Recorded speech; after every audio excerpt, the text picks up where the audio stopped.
वो जो लोग इन्हें मानते थे उनको आप कहें वो तो जाहिल थे, उन्हें तो कुछ पता ही नहीं था। ऐसा नहीं है, वो अपने वक्त में बड़े काबिल लोग थे और अपने वक्त में उन्होंने बड़े बड़े काम किए हैं। फिलोसफर्स थे, साइंटिस्ट थे, लेकिन उनका मज़हब कहाँ गया, उनके खुदा कहाँ गए। आज जो खुदा हैं दुनिया में लोग उन्हें मानते हैं। आपको क्या मालूम कि कितने बरसों के बाद क्या होने वाला है। हम यूरोप में देखते हैं तो चर्च खाली हैं। तो वक्त के साथ चीज़ें बदलती हैं। जहाँ तक इसका ताल्लुक़ है मज़हबों का, हर मज़हब आपसे एक चीज़ मांगता है, फेथ। ये फेथ क्या चीज़ होती है? What is the difference between faith and belief? ये तो बहुत ही अहमकाना बात होगी कि कोई आदमी कहे साहब अगर खुदा है तो मुझे दिखाइए। ये तो जाहिलाना बात हुई।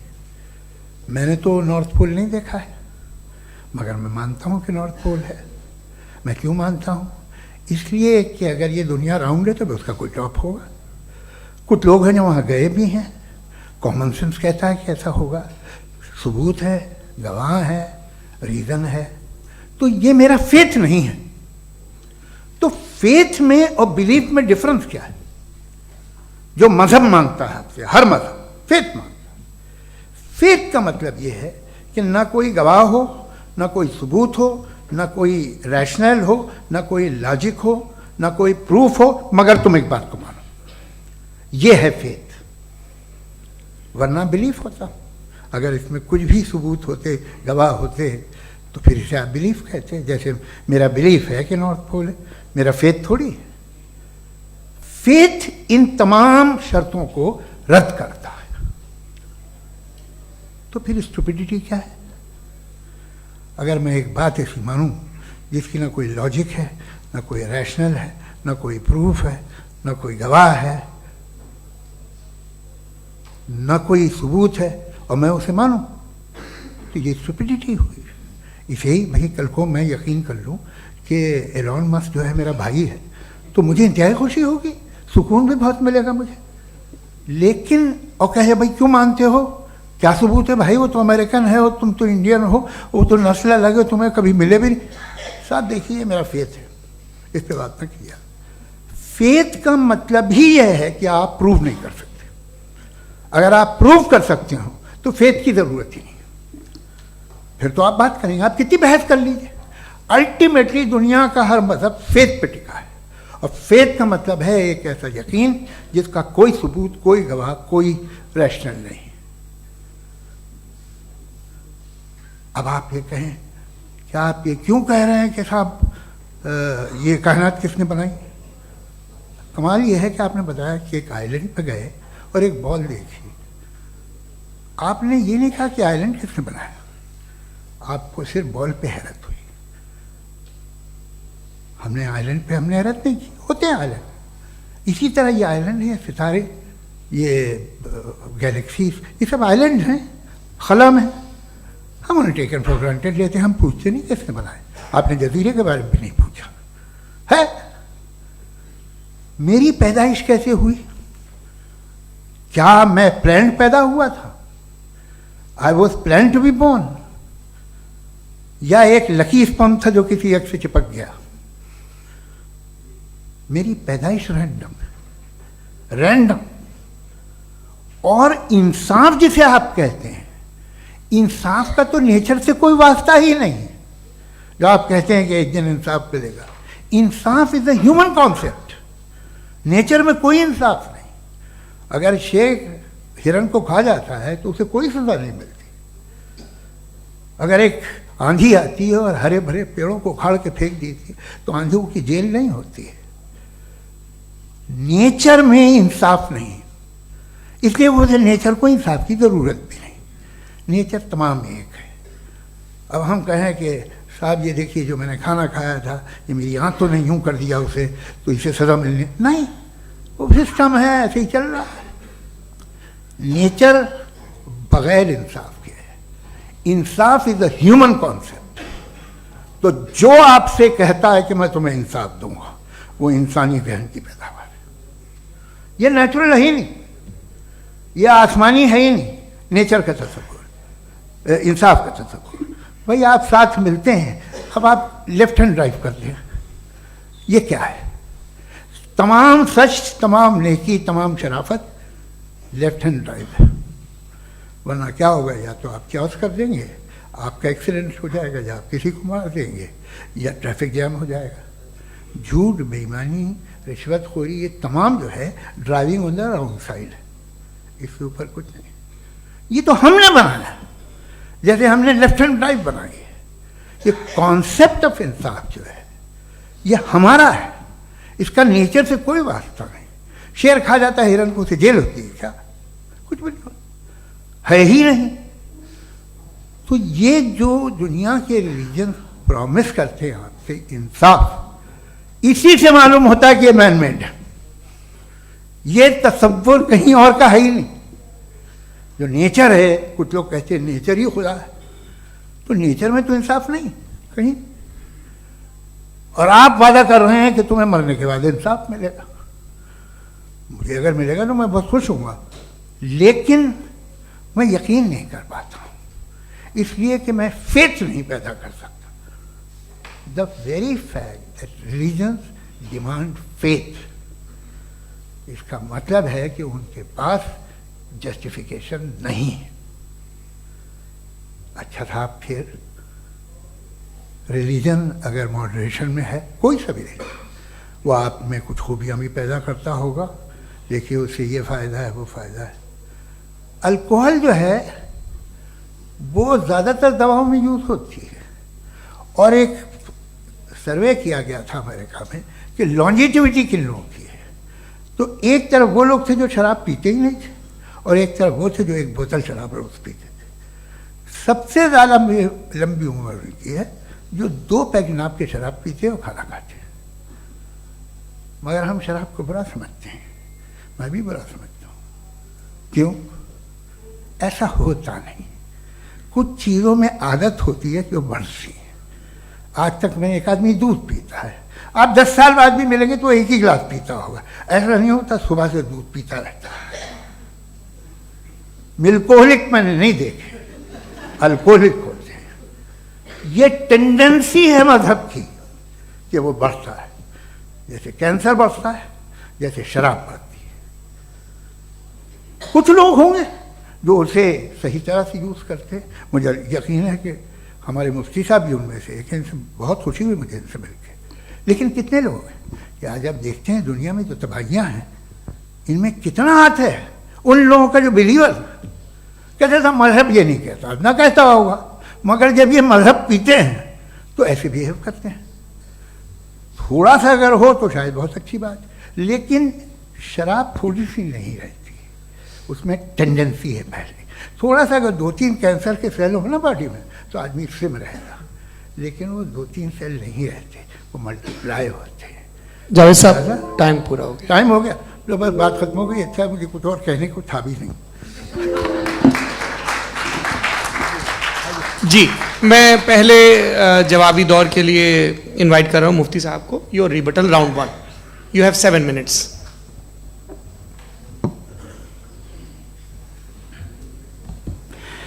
Thank you very much Javed साहब, आपकी बात को सुनकर बड़े महजूज हुए हम लोग। महजूज, do you understand? We enjoyed. Okay, अब थोड़ा सा लॉजिकली उसको हम लोग देखते हैं। दरअसल हम लोगों ने कल गुजारिश की थी मुफ्ती साहब से भी, जावेद साहब से भी, कि हिंदुस्तानी ज़बान आम फहम सबको समझ में आ जाए, और जहाँ कहीं आप मुश्किल शब्द इस्तेमाल करें वहाँ बताते भी चलें। Thank you. तो सबसे पहले हमारे रिस्पेक्टेड जावेद साहब ने हवाला दिया कि खुदा फ़ानी है। कितने मजहब आगे चले गए, किसी ने जुपिटर को खुदा माना, किसी ने किसी को माना। मैं कहता हूँ जिसने कॉन्टिंजेंट चीज़ को खुदा माना, गलत माना, वो खुदा ही नहीं, वो खुदा ही नहीं है। हम तो नेसेसरी बीइंग को साबित करने बैठे हैं, वो नेसेसरी कॉज जो इटरनल है, जो अबदी भी है और अजली भी है। हम किसी और को साबित करने नहीं बैठे। दूसरी चीज उन्होंने कहा कि फेथ एंड बिलीफ, ये एक ऐसी डेफिनेशन है फेथ की जो इन्होंने पहली मर्तबा पेश की है, या माफ कीजिएगा इन्होंने पहली मर्तबा पेश नहीं की है, रिचर्ड डॉकिंस ने पहली मर्तबा पेश की है। मुझे मालूम है ये सोर्स कहां से है। एपिस्टेमोलॉजिकली फेथ और बिलीफ का फर्क आप इस तरह नहीं कर सकते सर। फेथ सही भी होता है, गलत भी होता है, बिलीफ सही भी होता है, गलत भी होता है। जो लॉजिक, रीजन और एविडेंस से बैक्ड होगा वो फेथ सही होगा। और आप जिस फेथ की बात कर रहे हैं कि इलॉजिकल है और उसके पीछे नहीं है, तो we are on the same page. हम नहीं मानते उस फेथ को, जो फेथ ऐसा हो जिसके पीछे कोई लॉजिक ना हो, एविडेंस ना हो, हम नहीं मानते। हम तो उस फेथ के कायल हैं जिसके पीछे लॉजिक हो और एविडेंस हो। तो बिलीफ सही भी होता है, गलत भी होता है, फेथ भी सही होता है और गलत भी होता है। तो आज फेथ और बिलीफ के डिफरेंस पे बात नहीं हो रही है। आज आप चाहे फेथ एक्सेप्ट कर लें या बिलीफ एक्सेप्ट कर लें, आज ये बात होगी कि ट्रूथ क्या है, चाहे ट्रू बिलीफ सही है या ट्रू फेथ सही है, और फॉल्स फेथ क्या है और फॉल्स बिलीफ क्या है, बात इस पे हो रही है। दूसरी चीज इन्होंने पूछा, स्टुपिडिटी फिर क्या है? अगर फेथ, रिलीजन स्टुपिडिटी नहीं है तो और क्या है? चूंकि फेथ का मुतालबा करते हैं तो स्टुपिडिटी क्या है? मैं कहता हूं स्टुपिडिटी एथिज्म है। उसकी वजह यह है कि आप एक सड़क पे जा रहे हो और आप किसी गार्डन में जाएं और देखें वहां लिखा है फूलों के साथ, I love Javed Akhtar and I really do, I love you sir. So जब आप वहां पर पहुंचे तो वहां पहुंचकर अब ये बताएं, क्या आप ये कहेंगे वाह व्हाट अ नेचुरल सिलेक्शन? ये क्या नेचुरल सिलेक्शन है? नहीं, ये प्रिसाइजली डिजाइंड है, इसके पीछे डिजाइनर है। लिहाजा अगर कोई एक ऐसी कॉमन सेंस की बात को कबूल नहीं कर रहा है कि यूनिवर्स जो इतने प्रिसाइजली काम कर रहा है, हम कह दें कि खुद ब खुद बन गई, मैं समझता हूं इससे बड़ी स्टुपिडिटी और कुछ नहीं है। ये इरैशनल चीज है। फिर हमारे सर ने कहा कि आपने बॉल पे फोकस किया, आइलैंड पे फोकस नहीं किया। अरे आइलैंड को किसने बनाया यही समझाने के लिए तो बॉल की मिसाल दे रहा हूं। और बॉल भी कॉन्टिंजेंट है, आइलैंड भी कॉन्टिंजेंट है, दोनों नेसेसरी बीइंग का मुतालबा करते हैं। आगे इन्होंने कहा कि नेचर में कोई इंसाफ नहीं है। हम डिसाइड करते हैं कि मोरालिटी क्या होती है, इंसाफ क्या होता है। हम डिसाइड करते हैं, जैसे ड्राइविंग सीट में ट्रैफिक वाला, ये तो किसी खुदा ने नहीं कहा, ये है, इसे कहते हैं फॉल्स इक्विवेलेंस। ये एक लॉजिकल फेलेसी है। आपने जो है मिसाल दी ड्राइविंग की और ट्रैफिक की, ये सब्जेक्टिव मोरालिटी है। आप सब्जेक्टिव मोरालिटी को मिसाल बनाकर ऑब्जेक्टिव मोरालिटी के ऊपर नहीं थोप सकते। इंसाफ की ऑब्जेक्टिव मोरालिटी है। अगर आप ये कहते हैं कि नेचर में इंसाफ नहीं है तो इंसाफ का न होना ये नेचुरल हुआ, तो फिर नेचर को नेचर रहने दे, क्यों हम इतना स्ट्राइव कर रहे हैं दुनिया में इंसाफ लाने के लिए? ये तो इलॉजिकल बात है, इरैशनल बात है।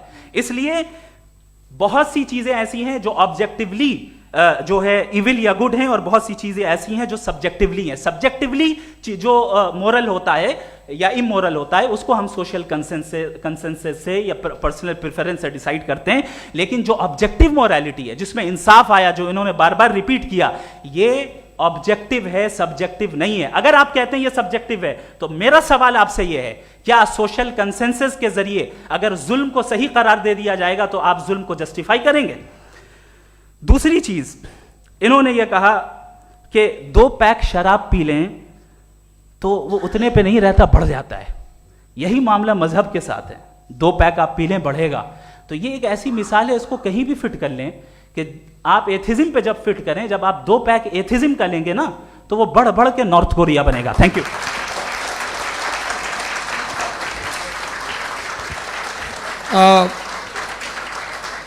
फर्स्ट राउंड के रिबटल के लिए मैं जावेद साहब को इनवाइट कर रहा हूं। आपके पास 7 मिनट का वक्त है, रीसेट कर दीजिएगा प्लीज।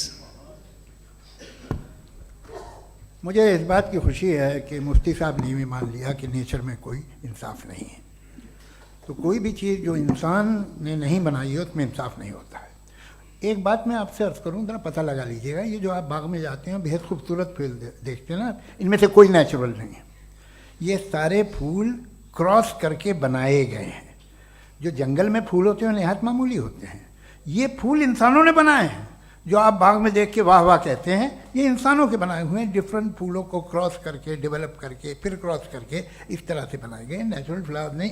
किसी जंगल वीरान में जाके आप गुलाब के फूल नहीं देखेंगे। ये सब बनाए हुए इंसान ने, बहुत से काम इंसान ने किए हैं। बाकी है कि आपने मेरी एक बात का जवाब नहीं दिया, जिससे मुझे शिकायत है कि फेथ क्या है और आप फेथ मांगते क्यों हैं मुझसे? आप तो लॉजिकल हैं, आपके पास तो सारे रैशनल्स हैं, आपके पास सारे सबूत हैं, तो आपको फेथ की डिमांड क्यों करते हैं कि भाई तुम सरेंडर कर दो और सवाल मत करो? कोई मजहब सारे सवाल करने की इजाजत नहीं देता है और मना करता है कि ज़्यादा सवाल ना करो, बहक जाओगे तुम। आप क्यों रोकते हैं?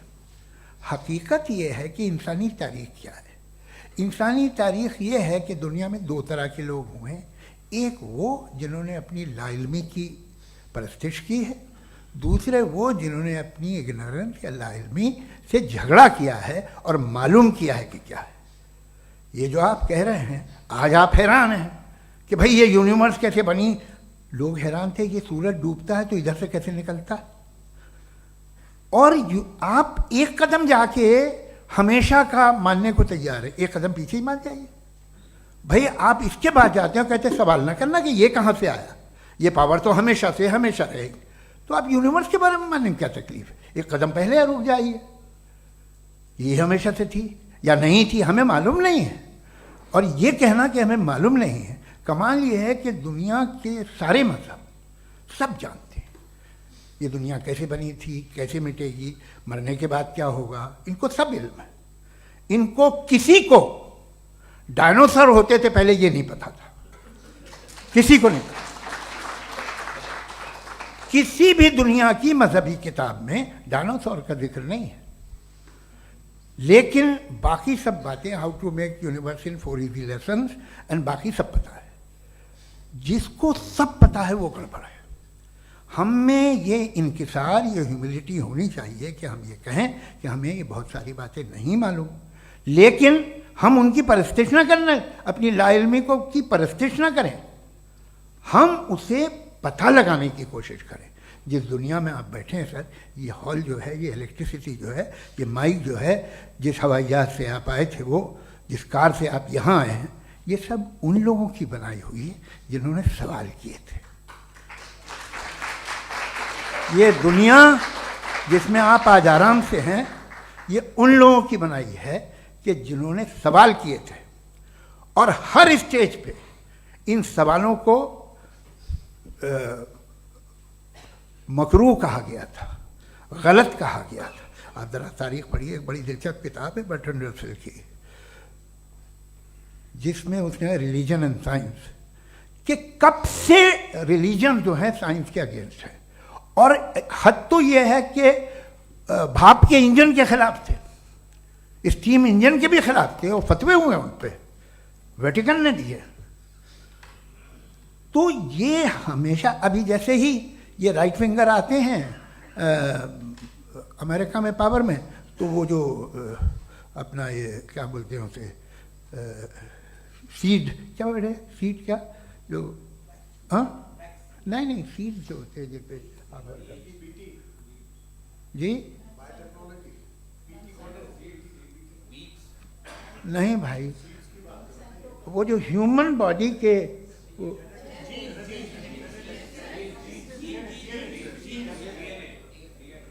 उस पर रिसर्च बंद हो जाती है, रिपब्लिकन नहीं करने देते। अरे भाई इतना डर क्या है तुम्हें? एक ज़माने में बहुत नाराज़ थे ये सारे मजहबी लोग कि ये इंसान तो इंसान बनाने की कोशिश कर रहा है। आपको क्या तकलीफ भाई, बना ले तो बना लेने दो, ये खौफ क्या है? और ये सब आज जो आप कह कर रहे हैं नामुमकिन है, ये कैसे हुआ? मुझे एक किस्सा याद आता है। जब मैं 6ठी क्लास में था तो मैं मैथमेटिक्स में बहुत वीक था, तो एक टीचर रख दिया गया, उसने 1 2 3 4 5 6 7 तो सिखा दिया मुझे। वो दिन मैं भूल नहीं सकता हूँ मुफ्ती साहब, जिस दिन उसने ये बताया कि 1/2 क्या होता है और 3/4 क्या होता है। मुझे ऐसा लगा कि मेरा सर बीच से फट जाएगा। यह आदमी कह रहा है कि जो दीवार के अंदर जाओ वॉक करते हुए। आज हंसता हूँ मैं इस बात पे। तो आज जो बातें आपके जहन से बिल्कुल परे हैं और आप हैरान होते उन्हें देख के, एक वक्त आएगा कि मामूली लगेंगे। और हुआ है, आपकी इंसानी तारीख ही है। इतनी जल्दी सारे फैसले आप मत कर लीजिए, थोड़ा ये ह्यूमिलिटी रखिए कि भाई ये हमें नहीं मालूम। ये कहने में क्या है, ये यूनिवर्स कहाँ तक फैली, ये कब से है और कब तक रहेगी, हमें नहीं मालूम। आपने फैसला कर लिया कब बनी। ये आपके हिसाब से कोई 14 बिलियन ईयर बनी जो समझा जाता है। उससे पहले हजारों करोड़ों अरबों साल तक खुदा बैठा क्या कर रहा था?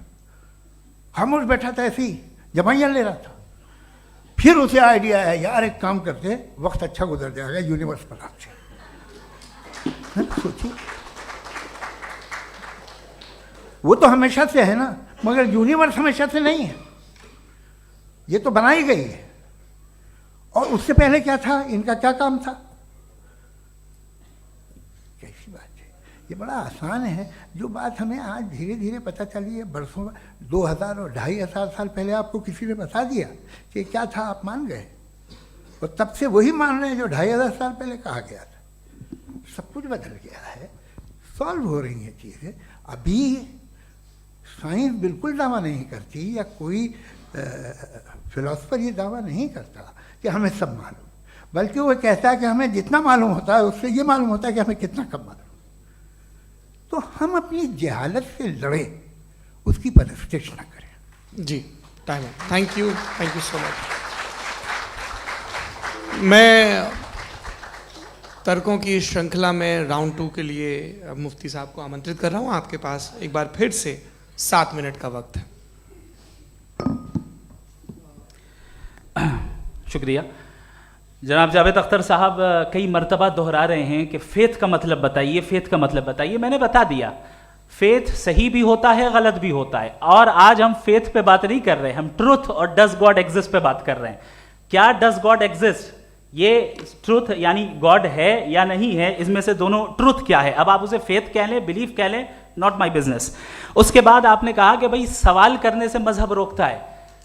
मैं कहता हूं जो रोकता है वो रोकता होगा, मैं नहीं रोकता, बल्कि सवाल करें, सवाल करना चाहिए। सवाल कर करके तो हम आगे बढ़ते हैं, तरक्की करते हैं, और इसीलिए मैं आज यहां पे आया हूं। लेकिन सवाल सिर्फ खुदा से नहीं होगा, आपसे भी होगा।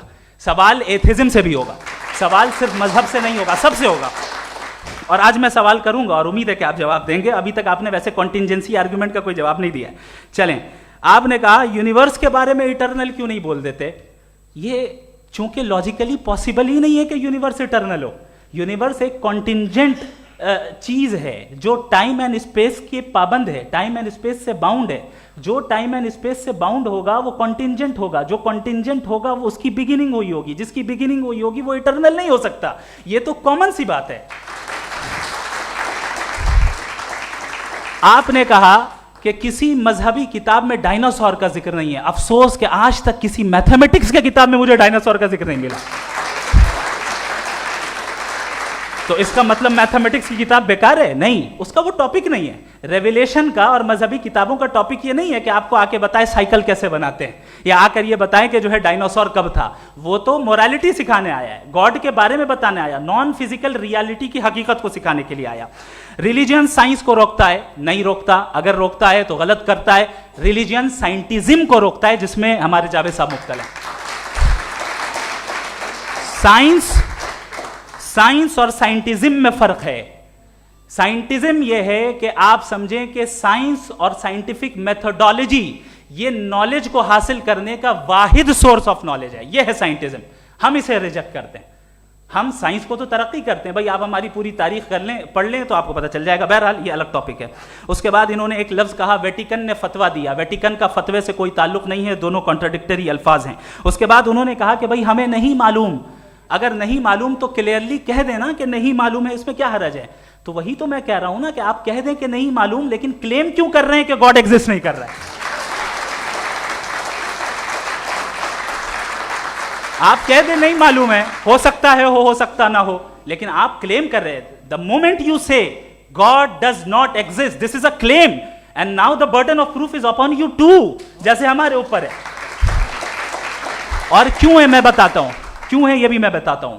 फिलोसॉफिकली जो क्लेम होता है ना, सिर्फ ये नहीं होता कि इंसान कहे पॉजिटिव क्लेम करे और नेगेटिव क्लेम करे तो बर्डन ऑफ प्रूफ नहीं है।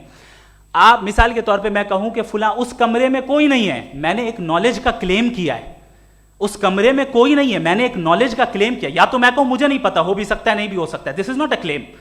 लेकिन जब मैं कह रहा हूं कि वहां कोई नहीं है, या मैं कह रहा हूं वहां कोई है, दोनों क्लेम है और दोनों के ऊपर बर्डन ऑफ प्रूफ है। हमारे ऊपर भी बर्डन ऑफ प्रूफ है। मैंने कंटिंजेंसी आर्ग्यूमेंट दिया, इसे तोड़कर दिखाइए। आखिरी चीज, इन्होंने कहा कि खुदा दुनिया बनाने से पहले 150 साल पहले या करोड़ों साल पहले क्या कर रहा था। अरे हजरत,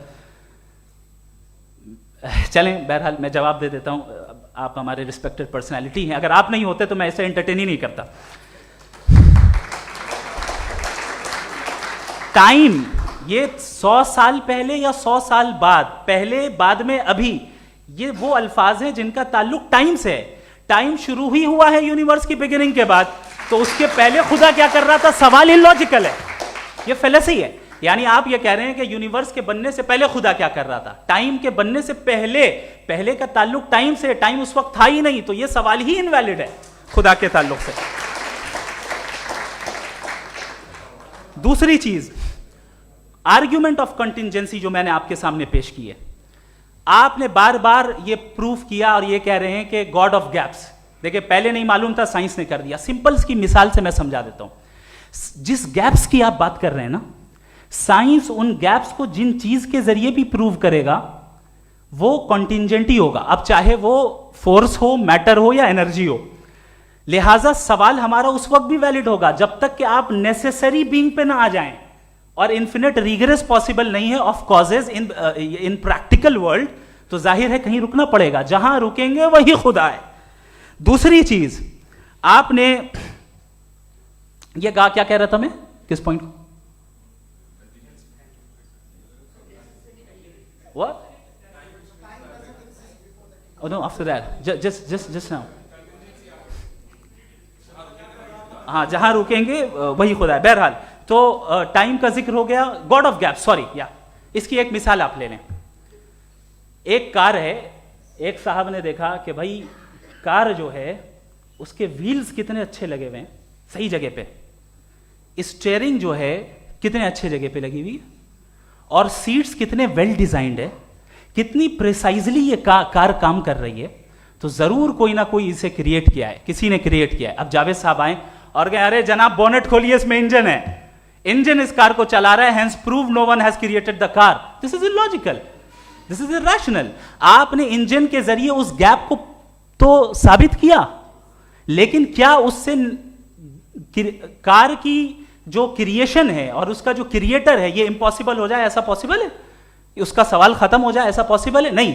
आपने गैप्स को फिल करके, कॉन्टिंजेंट चीजों से गैप्स को फिल करके हमारे ऑब्जर्वेशन को और ब्रॉड कर दिया। अब हमें और पता चल गया कि ये जो कार है इसका सिस्टम कितना ज्यादा कॉम्प्लेक्स है। पहले कम समझते थे, अब कॉम्प्लेक्सिटी और ज्यादा वाजे हो गई। अब हमें समझ में आ रहा है कि हमारी सर्टेनिटी और बढ़ गई कि जरूर इस कार को किसी ना किसी ने बनाया। यही मामला यूनिवर्स का है। साइंस हमेशा फिजिकल वर्ल्ड की चीजों को ही फिल करती जाएगी और फिजिकल चीजों से ही करती जाएगी, चूंकि एम्पेरिकल एविडेंस का ताल्लुक फिजिकल वर्ल्ड से है। आप साइंस के जरिए मेटाफिजिकल रियलिटी को कभी साबित नहीं कर सकते। ये रॉन्ग टूल का इस्तेमाल करना है। ये वही काम है कि आप मेटल डिटेक्टर से प्लास्टिक डिटेक्टर करने चलें, जो कि जाहिर है सही नहीं है। Thank you.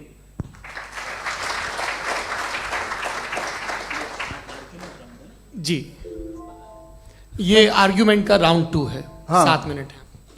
पहले तो मैं आपसे अर्ज करूं कि आपने कहा कि जब कायनात ही नहीं थी तो वक्त भी नहीं था, कुछ भी नहीं था। कैसे नहीं था? खुदा था। एक एग्जिस्टेंस तो था ना खुदा का। तो जब खुदा था तो वक्त भी होगा। ऐसा नहीं है कि कुछ भी नहीं था, खुदा था। अच्छा, बाकी एक आपने कहा साहब आप साबित कीजिए, आपके पास भी लॉजिक है, मेरे पास भी लॉजिक है। आप मेरा जिम्मेदारी नहीं है साबित करना कि खुदा है। बर्टन रसल ने बड़ी अच्छी बात कही। बर्टन रसल ने बड़ी अच्छी बात कही। मैं आपसे अगर ये दावा करूं कि एक चाय की केतली मरीख के चारों तरफ घूम रही है, मार्स के चारों तरफ, तो यह आपका काम नहीं है कि आप साबित करें कि कोई चाय की केतली नहीं है। ये मेरा काम है, मैंने दावा किया है। ये दावा तो मजहबी लोग करते हैं कि खुदा है। मैं क्यों साबित करूं कि नहीं है? जब तक आप मुझे कन्विंस नहीं कर देंगे मैं नहीं मानूंगा। आपकी जिम्मेदारी है, मेरी जिम्मेदारी नहीं है।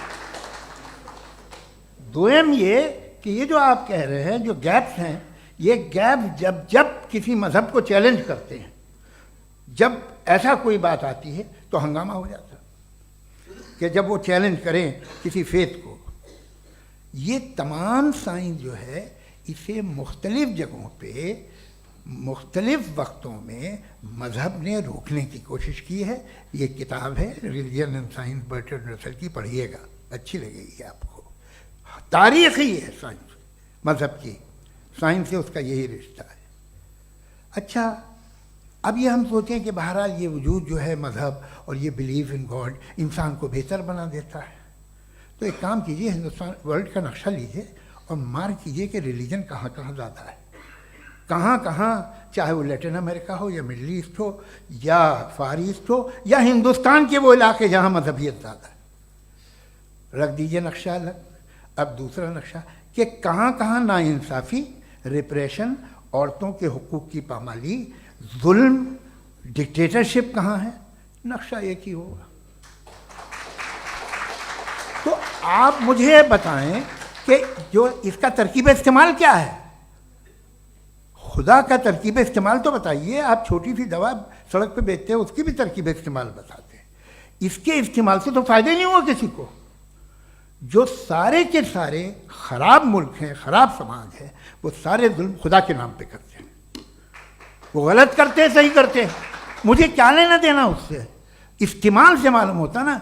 एक विस्की की बोतल कभी शायद देखी हो आपने, लाल रंग की होती है, उस पर रोशनी और छपड़ा इंतहाई खूबसूरत लगती है, क्या बिगाड़ रही है किसी का। उसका इस्तेमाल गलत है, इसलिए आप उसे नापसंद करते हैं। इसका इस्तेमाल गलत है, इस तसव्वुर का इस्तेमाल ही गलत है और हमेशा से गलत हुआ है। आप देख लीजिए, इंसानी तारीख देख लीजिए, आज देख लीजिए, हिंदुस्तान देखिए, दुनिया देख लीजिए क्या हो रहा है। इसे कैसे इस्तेमाल कर रहे हैं। फेथ वाले लोग क्या फेयर हैं, जस्ट हैं, जो अपने खुदाओं पे यकीन रखते हैं, वो किस तरह के लोग हैं। वो लोगों को इंसाफ देते हैं, वो बेहतर इंसान बने। तो इस दवा का फ़ायदा क्या है। चलो बहुत फ़ायदा हो रहा तो मैं इस्तेमाल कर लूँगा, मगर मुझे तो इस दवा का कोई फ़ायदा दिखता ही नहीं। मुझे तो ऐसा लगता, मैं एक और बात बताऊँ, अगर कोई आदमी मजहबी है और अच्छा आदमी है तो मैं उसकी बहुत इज्जत करता हूँ, इसलिए कि मेरा ख्याल है मजहबी आदमी का अच्छा होना मुझसे अच्छा होने से ज़्यादा मुश्किल है। भाई हर चीज़ की एक लिमिट है। आप इतना भाग सकते हैं, इतना नहीं भाग सकते, इतना वजन उठा सकते, इतना नहीं उठा सकते, इतना दूर देख सकते हैं, इतना दूर नहीं देख सकते। उसी तरह कॉमन सेंस कहता है कि आप में नेकी का भी एक कोटा होगा। अब आप अगर सुबह जाते हैं अपनी इबादत गाह और इबादत करते हैं, तो बाहर निकलते हैं तो आप तो यही महसूस करते हैं कि आपने एक बहुत अच्छा काम किया, आपकी नेकी का एक बहुत बड़ा कोटा खर्च हो गया जिससे किसी का कोई फ़ायदा नहीं। मैं तो नहीं जाता हूँ, तो मुझे तो किसी को खाना खिलाना पड़ेगा, किसी बेवा की मदद करनी पड़ेगी। मैं अपना कोटा कैसे कंज्यूम करूँ। आप अपना कोटा, सारे मजहबी लोग इंतहाई यूजलेस कामों में यूज़ करते हैं। उसके बाद भी अगर आप में बच्ची है थोड़ी सी शराफत, तो भाई वाह क्या बात है।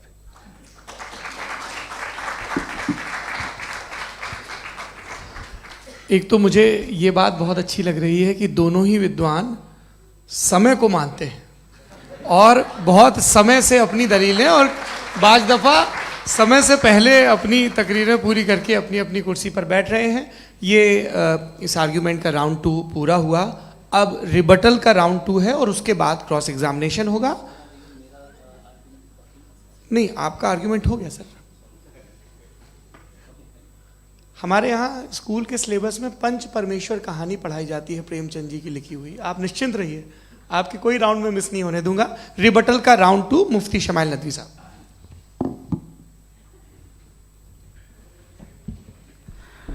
असल में जो हकीकी प्रॉब्लम है, असल प्रॉब्लम है, वो ये है कि जावेद साहब के पास कॉन्सेप्ट ऑफ गॉड क्लियर नहीं है।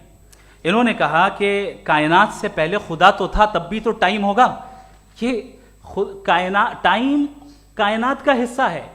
हम खुदा, उस खुदा को मानते हैं, नेसेसरी बीइंग का टाइमलेस होना जरूरी है, चूंकि वो टाइम का क्रिएटर है। जब उसने टाइम को क्रिएट किया तो वो खुद टाइम पे कैसे होगा। उसने जब स्पेस को क्रिएट किया तो खुद स्पेस में कैसे होगा। अगर वो टाइम एंड स्पेस को पहले से ही उसका पाबंद है तो फिर किस चीज को उसने क्रिएट किया। लिहाजा ये सवाल गलत है कि खुदा था तो टाइम होगा, बिल्कुल नहीं। टाइम के पाबंद हम हैं, खुदा नहीं है। हम फिजिकल वर्ल्ड से ताल्लुक रखते हैं, वो मेटाफिजिकल रियलिटी है। दूसरी चीज इन्होंने मिसाल दी कि चाय की केतली हवा में घूम रही होगी, और पता नहीं शायद वो बर्टन रसल का उन्होंने हवाला दिया। बहरहाल यही प्रॉब्लम है। प्रॉब्लम यही है कि हम चीजों के दरमियान डिफरेंशिएट नहीं कर पाते हैं। ये जो आपने मिसाल दी ये इमेजिनेशन है, और मैं जो साबित कर रहा हूं वो लॉजिकल नेसेसिटी है। आप इमेजिन करने आए तो कुछ भी करें, जुपिटर में पिंक एलिफेंट होगा, यूनिकॉर्न होगा, करें, उससे कायनात पे क्या फर्क पड़ता है। उससे आप लॉजिकल नेसेसिटी साबित नहीं कर सकते। मैं तो उस प्राइम कॉज की बात कर रहा हूं, उस नेसेसरी बीइंग की बात कर रहा हूं जिसके बगैर इस कायनात का एग्जिस्टेंस मुमकिन नहीं है। दूसरी चीज, मजहब को साइंस चैलेंज करती है वगैरह वगैरह, ये हमारा टॉपिक ही नहीं है।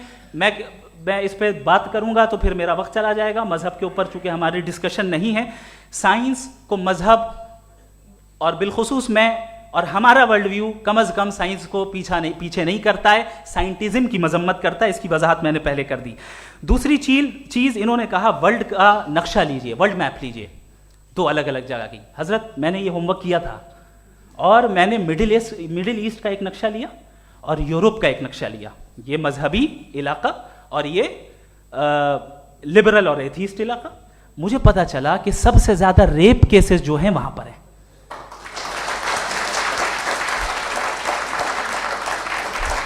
मुझे ये पता चला यूएन की रिपोर्ट के मुताबिक, मैं ये अपने घर से नहीं लेके आ रहा, कि जो वर्किंग वुमेन है यूरोपियन कंट्रीज में, उसमें 81% वुमेन सेक्सुअल हैरेसमेंट का वर्क में शुमार हो रही है। ये मिडिल ईस्ट में नहीं हो रहा है, वो मजहबी लोग हैं इसलिए नहीं हो रहा है। दूसरी चीज आपने ये कहा कि मजहबी आदमी का अच्छा होना हमारे अच्छे होने से बहुत मुश्किल है, बहुत मुश्किल है। तो इसका मतलब यह है कि गॉड के अलावा आपके पास अच्छे और बुरे का कोई स्टैंडर्ड है। मैं चाहूंगा कि कन्वर्सेशनल स्टाइल वाली डिस्कशन और सेगमेंट पे इसी पे बात कर लेते हैं। Thank you very much.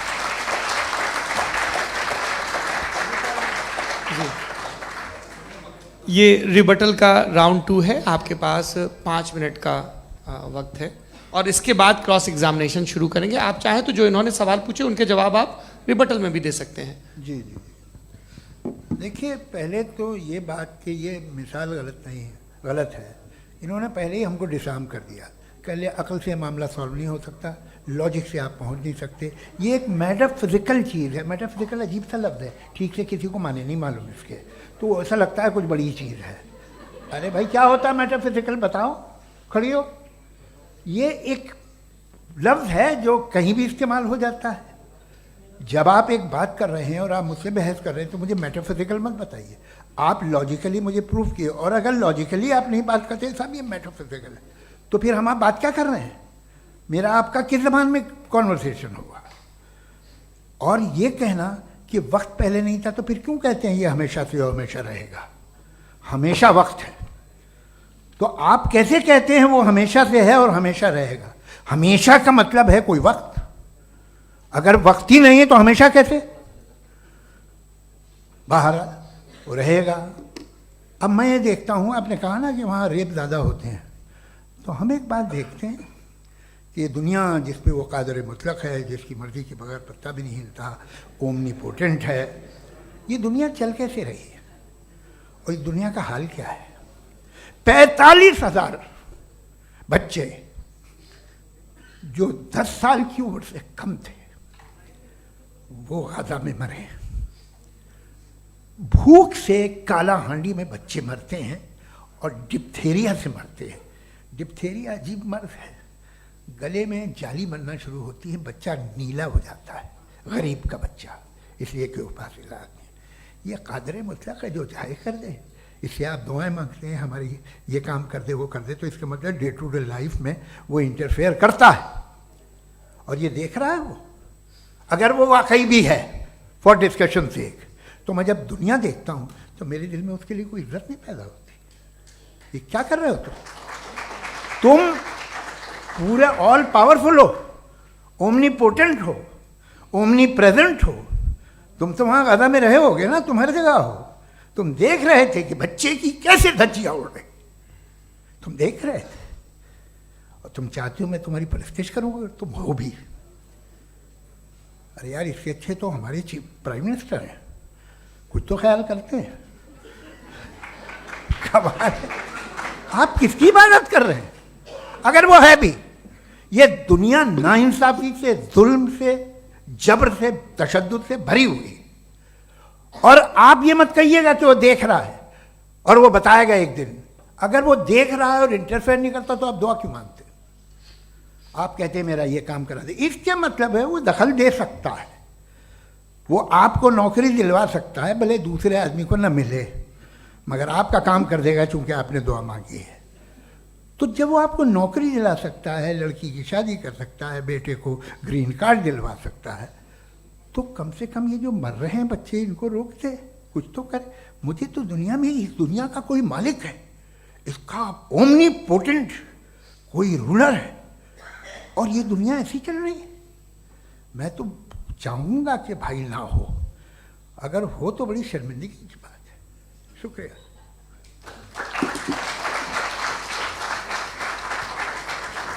देवियों और सज्जनों, इस बहस के 2 राउंड और 2 रिबटल पूरे हो चुके हैं।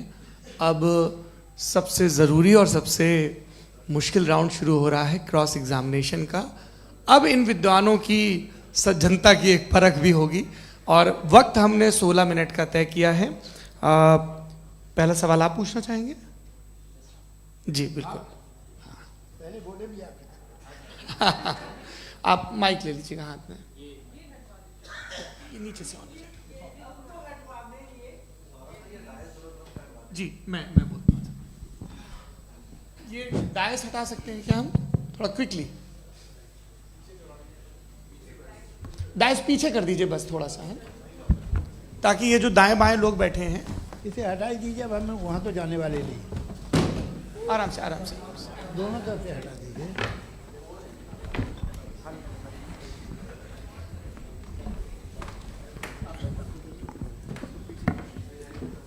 इस बीच आप लोग भी अपने अपने सवाल तैयार कर लें।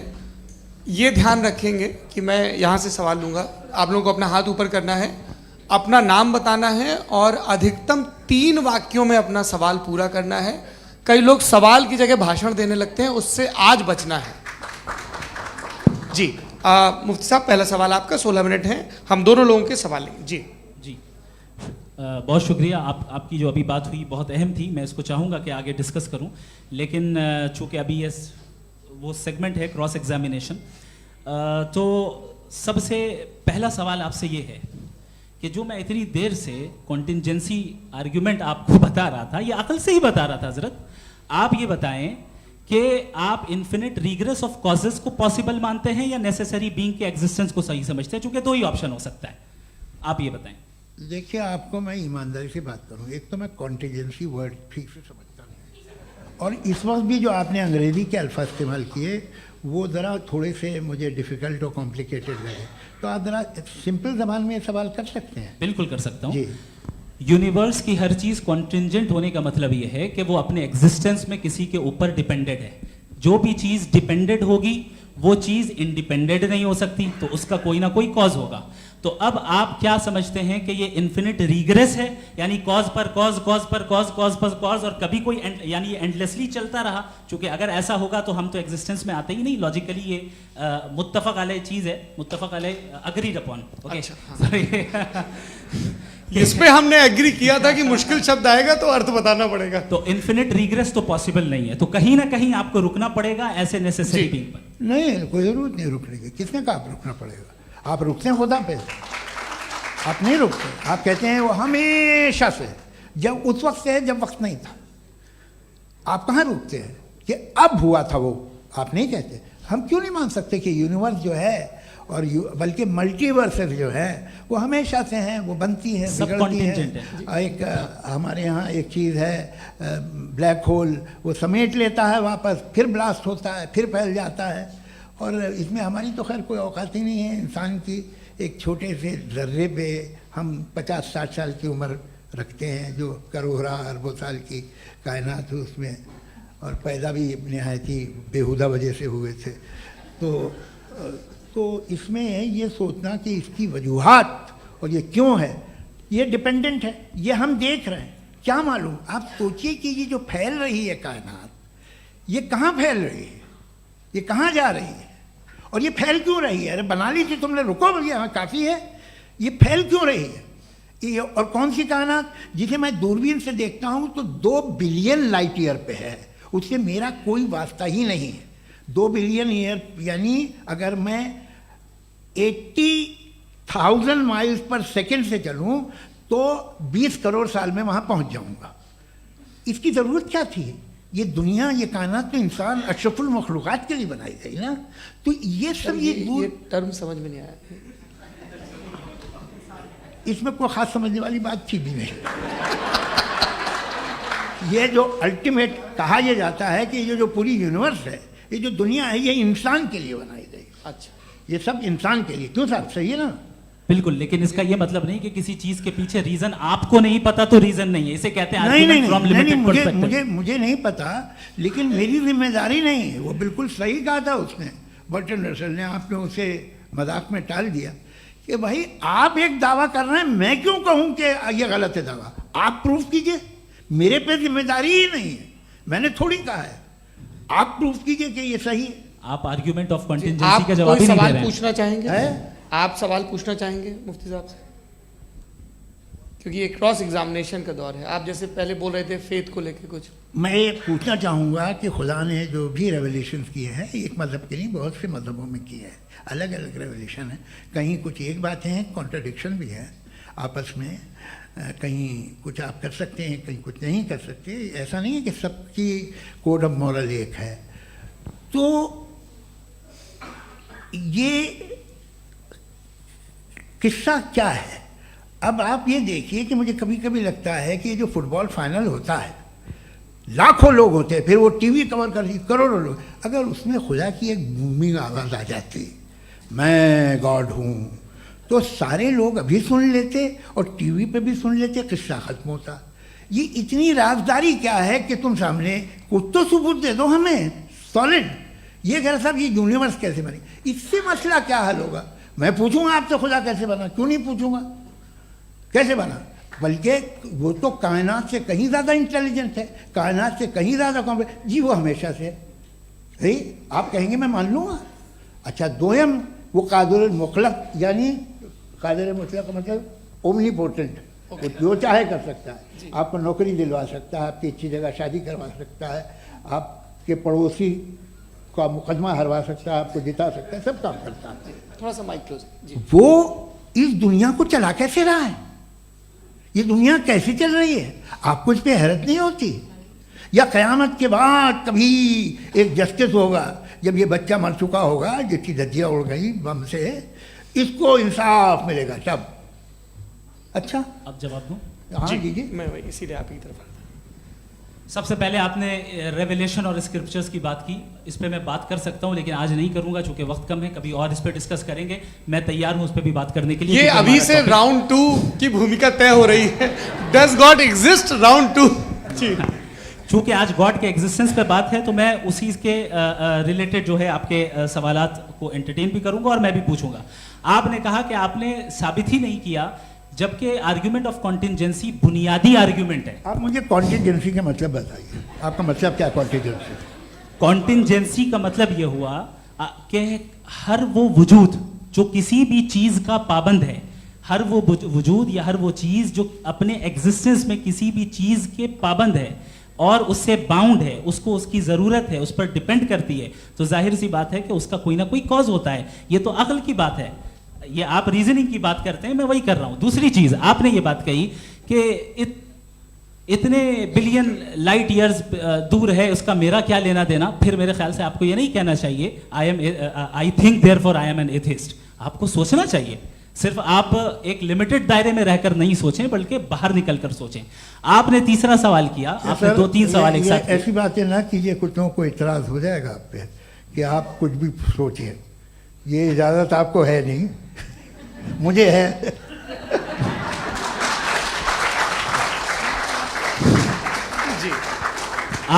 आपने प्रॉब्लम ऑफ इविल के ताल्लुक से सवाल किया और बार बार आप एक लफ्ज रिपीट कर रहे हैं कि ओमनीपोटेंट गॉड है, ऑल पावरफुल गॉड है। यही तो दरअसल समझना है कि गॉड का कॉन्सेप्ट क्या है। प्रॉब्लम ऑफ इविल जो है, प्रॉब्लम ऑफ इविल दर हकीकत 2 असम्पशंस पर कायम है। अगर आप इन 2 असम्पशंस को समझ जाएं तो ये प्रॉब्लम नहीं रहेगी, आर्ग्यूमेंट आपको समझ में आ जाएगी कि ये कोलैप्स कर जाता है। पॉइंट नंबर 1, यानी जो आपका सबसे पहला फॉल्स असम्पशन है कि गॉड मर्सीफुल है, ओमनीपोटेंट है, दुनिया में जुल्म हो रहा है। लेकिन आपको यह समझना चाहिए कि हमारे वर्ल्ड व्यू के मुताबिक गॉड सिर्फ ओमनीपोटेंट और सिर्फ मर्सीफुल नहीं है, बल्कि वो ऑल वाइज भी है और वो ऑल नोइंग भी है। उसके हर काम के पीछे हिकमत और विजडम है। ये कोई जरूरी नहीं है कि वो हिकमत और विजडम आपको समझ में आए या मुझे समझ में आए। अगर आप जो समझ रहे हैं उसके मुताबिक आप फैसला कर रहे हैं, ये लिमिटेड पर्सपेक्टिव से आर्ग्यूमेंट है। और इस चीज को हम अपनी दुनिया में, अपने लाइफ में, डेली लाइफ में इस प्रिंसिपल को एक्सेप्ट करते हैं। हम जब किसी डॉक्टर के पास जाते हैं, डॉक्टर के पास जाकर वो अगर उसने हमें कोई दवाई दी है तो हम ये तो नहीं कहते कि जब तक आपके पास जितना नॉलेज और जितना विजडम नहीं है, आपने क्यों ये दवाई दी है, तब तक हम इस चीज को एक्सेप्ट नहीं करेंगे। नहीं कहते, हम उसकी अथॉरिटी को तस्लीम करते हैं। क्यों? क्योंकि उसकी हम जानते हैं कि वो नॉलेजेबल है, वो विजडम वाला है, हमसे ज्यादा नॉलेज और हमसे ज्यादा विजडम है। बताएं सर। नहीं, डॉक्टर में और खुदा में बड़ा डिफरेंस है। डॉक्टर पढ़ा लिखा होता है एक, तो मैं उसकी बात सुनूंगा। दो ये नहीं कुछ जवाब तो ये भी नहीं है सर। आप प्लीज, ये आ आप जाइए, अगर चलिए। सब ऑडियंस से बोलने लगेंगे तो हाँ। फिर मतलब नहीं सिविलाइज्ड बहस का। मतलब आप ये कहें कि चूंकि आप डॉक्टर पे बिलीव करते हैं इसलिए खुदा पे बिलीव कीजिए, क्या ये मिसाल आपको समझाने के लिए। आर्गुमेंट है, इस पे आपको एतराज नहीं है। तो सिंपल बात ये है कि मैं अगर ये यकीन कर लूँ कि एक ओमनीपोटेंट उसकी मसलहत है, ये जो बच्चे मर रहे हैं ये मसलहत है उसकी, मुझे नहीं चाहिए इसकी मसलहत। उसकी मसलहत नहीं, यही मसलहत तो क्या समझना है। मतलब एक्सपीरियंस। अच्छा, इस आपने अभी मेरी बात पूरी सुनी नहीं। मैंने कहा आपका पूरा आर्ग्यूमेंट दो फॉल्स असम्पशंस पर है। एक फॉल्स असम्पशन मैंने बता दिया, दूसरा फॉल्स असम्पशन ये है कि इस दुनिया में इविल के होने का कोई गुड रीजन नहीं है, जबकि हमारे पास बाज रीजंस मौजूद हैं, हमारे पास बाज वजूहात मौजूद हैं। अगर इस दुनिया में इविल ना हो तो आप गुड को डिफाइन कैसे करेंगे? अगर जुल्म ना हो आप इंसाफ को समझेंगे कैसे? अगर तारीकी ना हो तो आप लाइट को समझेंगे कैसे? बहुत अच्छे। अभी और सुन लें, अभी और बाकी है। ये तो बात बहुत पसंद आई साहब मुझे, कि जब तक रेप ना हो तब तक औरतों की इज्जत का ख्याल आपने मेरा जवाब पूरा सुना ही नहीं। जब तक के बच्चों का कत्ल ना किया जाए तब तक आपको बच्चों की मासूमियत की इज्जत। आपने पूरा जवाब सुना ही क्या नहीं। बात है, क्या आपने नुक्ता निकाला हुआ? आपने पूरा जवाब सुना ही नहीं। आप सुन लें, मेरी बात सुन लें। ये मैंने आपको एक चीज बताई। दूसरी चीज, इस दुनिया में हम आए हैं टेस्ट के लिए, हमारा टेस्ट हो रहा है और हर इंसान का अलग अलग अंदाज में टेस्ट होता है। और इस दुनिया में अगर इविल मौजूद है तो वो इविल जरिया है हमारे अंदर ह्यूमन नोबल क्वालिटीज को डेवलप करने का और अलग अलग फील्ड में प्रोग्रेस करने का। और अगर हमारे अंदर और इस दुनिया में इविल नहीं होता तो बताइए टेस्ट का मतलब क्या होता? अगर मैं अपने स्टूडेंट को एमसीक्यूज दूं और उसमें सिर्फ राइट आंसर लिख कर दे दूं और कहूं तुम्हारा टेस्ट हो गया, ये मीनिंगलेस है। इस दुनिया में अगर हम टेस्ट के लिए आए हैं तो जाहिर है गुड एंड इविल दोनों मौजूद है। तो अगर गुड एंड इविल दोनों मौजूद है तो ये इविल भी खुदा का बनाया हुआ है।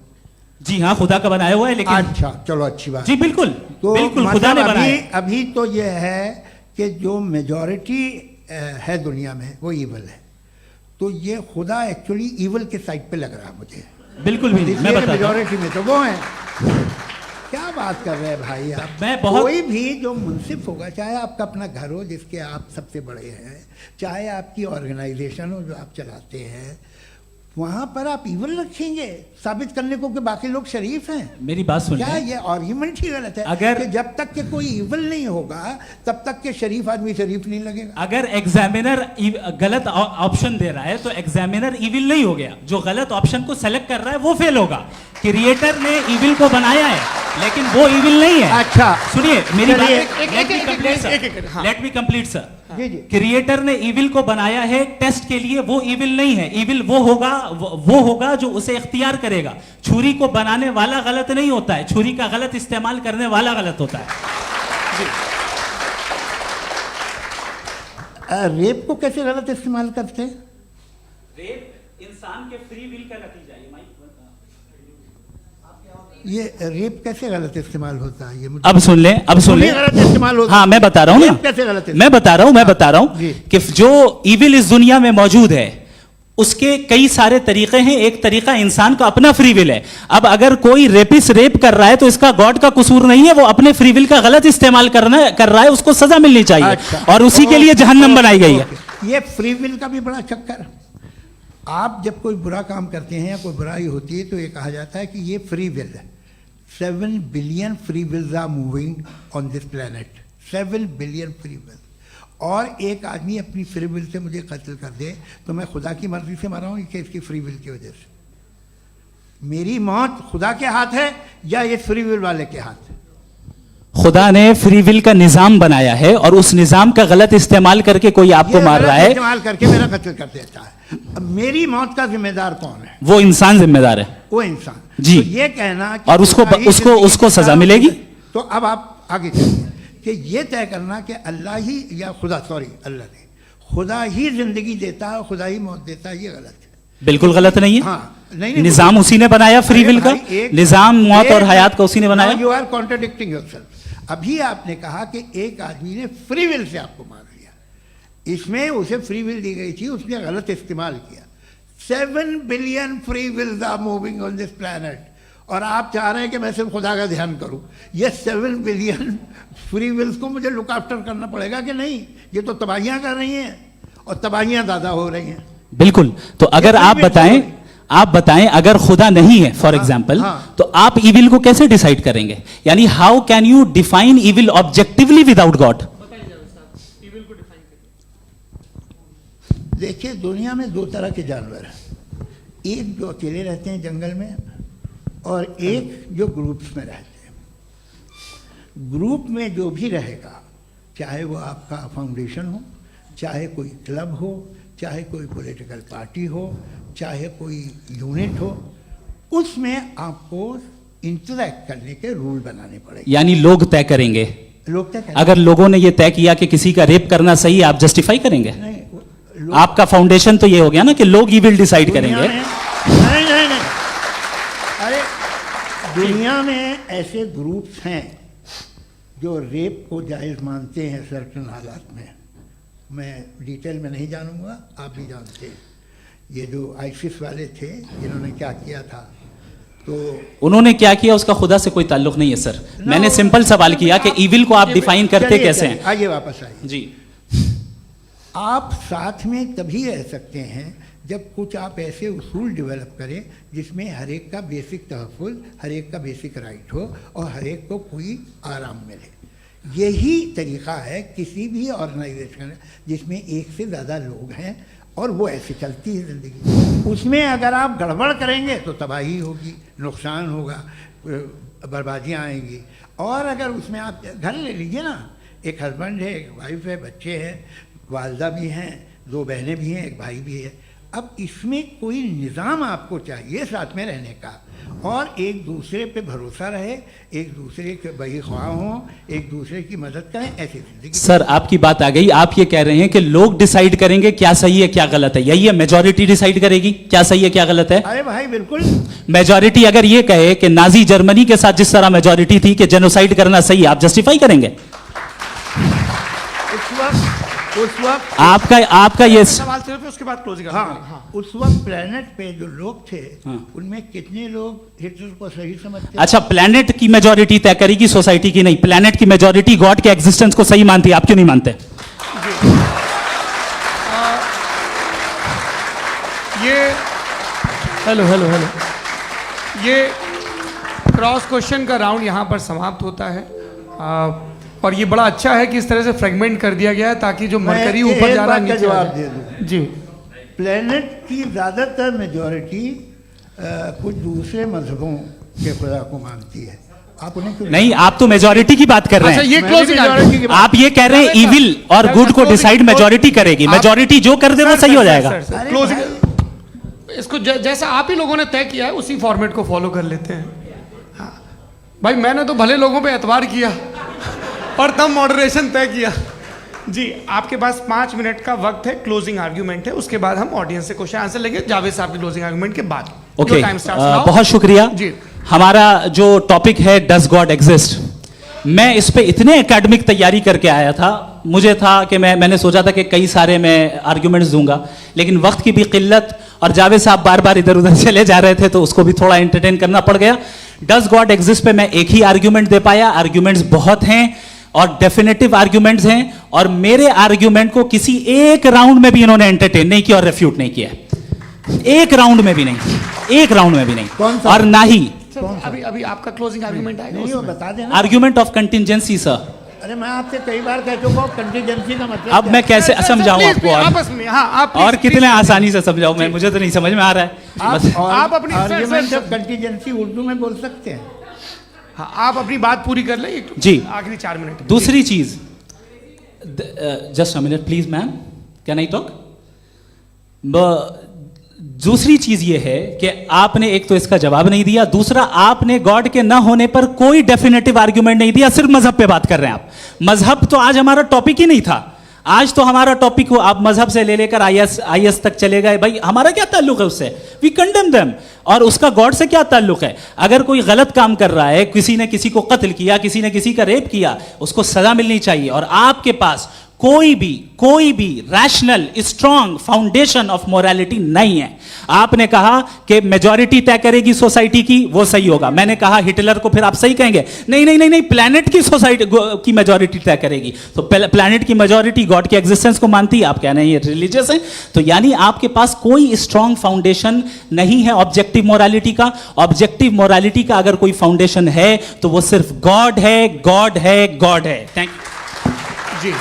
ये मुफ्ती शमाइल नदवी साहब का क्लोजिंग आर्ग्यूमेंट था। अब हमारे पास जी जी ये बड़ा अच्छा है कि दोनों लोगों को मॉडरेटर से शिकायत भी और बोल रहे भाई हमारी शाबाशी भी तो करते चलो। अब मेरी बात जी, आपके पास जावेद अख्तर साहब 5 मिनट का वक्त है, ये आपका क्लोजिंग आर्ग्यूमेंट है, टाइम रीसेट कर दें जी। देखिए, बहुत सारी बातें हैं। गॉड का डेफिनेशन दुनिया के किसी भी रिलीजन में है कि वो ओमनीपोटेंट है, ओमनीप्रेजेंट है, he is just, he is kind, he loves you and so on. मैं जब दुनिया देखता हूँ तो मुझे कोई ऐसा सुप्रीम पावर यहाँ दिखाई नहीं देती है जो इंसान की बहबूदी के लिए कुछ कर रही हो, कमज़ोर को बचा रही हो, मदद कर रही हो, जालिम को पीछे हटा रही हो। मैं नहीं देखा, तारीख़ में नहीं। एक तो अगर है और ये देख रहा है तमाशा, तो उसका होना न होना बराबर है। दोयम ये कि ये जो है, जब आप ये कहते हैं कि कायनात जिसकी कंटिजेंसी ये है, मैं देखिए वो लफ्ज़ इस्तेमाल किया मैं, तो ये कैसे हो सकती है भाई? और फ़ौरन आप सरेंडर कर देते हैं कि जाहिर है कि इसका बनाने वाला तो इससे 10,000 गुना ज़्यादा कॉम्प्लिकेटेड होगा। उस पर आपके होने पे कोई इतराज़ नहीं है। उसे वो टाइमलेस है, वो पहले से था, टाइम तो बहुत बाद में आया। ये सब आप मानने को तैयार है जिसका आपके पास कोई सबूत नहीं, आपके पास कोई रीज़न नहीं है। आपकी तारीख क्या है मज़हबों की? बिलीफ की, जो खुदाओं का बिलीफ है, ये कॉन्स्टेंटली गलत साबित होता रहा है। मतलब आप कहें कि अरिस्टोटल के ज़माने में तो सब जाहिल थे, वो भी इतने ही यकीन से खुदा पे यकीन रखते थे, जो अब नहीं रहा। ये भी नहीं रहेगा, आप लिख लीजिए। और इसके आसार आपको दुनिया में दिखाई देना शुरू हो चुके हैं। ये बहस क्या आज से 100 साल पहले इस तरह हो सकती थी? यहाँ तक तो आपको हम ले आए हैं। तो सर अरे इनको मदद की ज़रूरत नहीं भाई, ये सेल्फ सफिशिएंट आदमी है, आप क्यों इनकी मदद कर रहे हैं? Sir please. तो ये जो है तमाम बातें अपनी जगह हैं। ये एक पैकेज है। आप अकेले, कोई आदमी ऐसा नहीं जो सिर्फ गॉड को मानता हो। उसके साथ बहुत पैराफर्नेलिया आता है, अलग अलग पैराफर्नेलिया आते हैं। They have always created chaos in the society.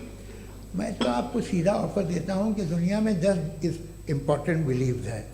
आप एक मानते हैं, 9 नहीं मानते, 9 में आप एथियस्ट हैं, 9 को आप बिल्कुल रीजनेबली मेरी तरह देखते हैं। तो 90 मजहबी आदमी भी 90% एथियस्ट है, वो दूसरे खुदा नहीं मानता, एक खुदा मानता है अपना वाला, बाकियों को कहता है गलत है। अगर आप मानना ही बंद कर दें तो आपका 10% चांस है कि आप सही हैं और 90% चांस है कि आप गलत हैं। मेरा मशवरा है, आप मानना छोड़ दिए तो 50% चांस होगा कि आप सही हैं और 50% चांस होगा, 40% आप गेन करेंगे बाय बिकमिंग एन एथियस्ट।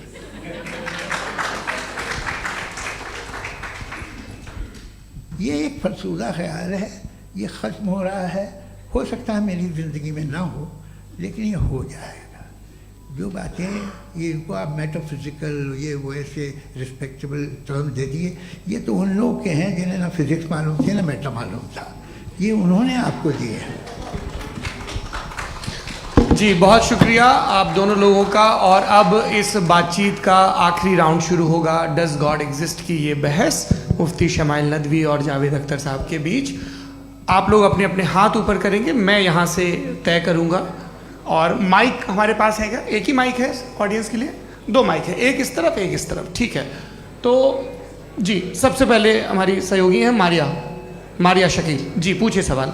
थोड़ा सा रुकेंगे ताकि कैमरे का फ्रेम आप पर आ जाए, आपकी तो प्रैक्टिस है टीवी की। जी नदवी साहब, मैं खुदा को मानती हूँ, पहले पहले मैं इसी प्रमाइस से शुरू कर रही हूँ और ये बता रही हूँ आपको, मैं मानती हूँ, लेकिन कुछ सवाल हैं जो जावेद साहब ने उठाया, उसका जवाब आपको देना चाहिए।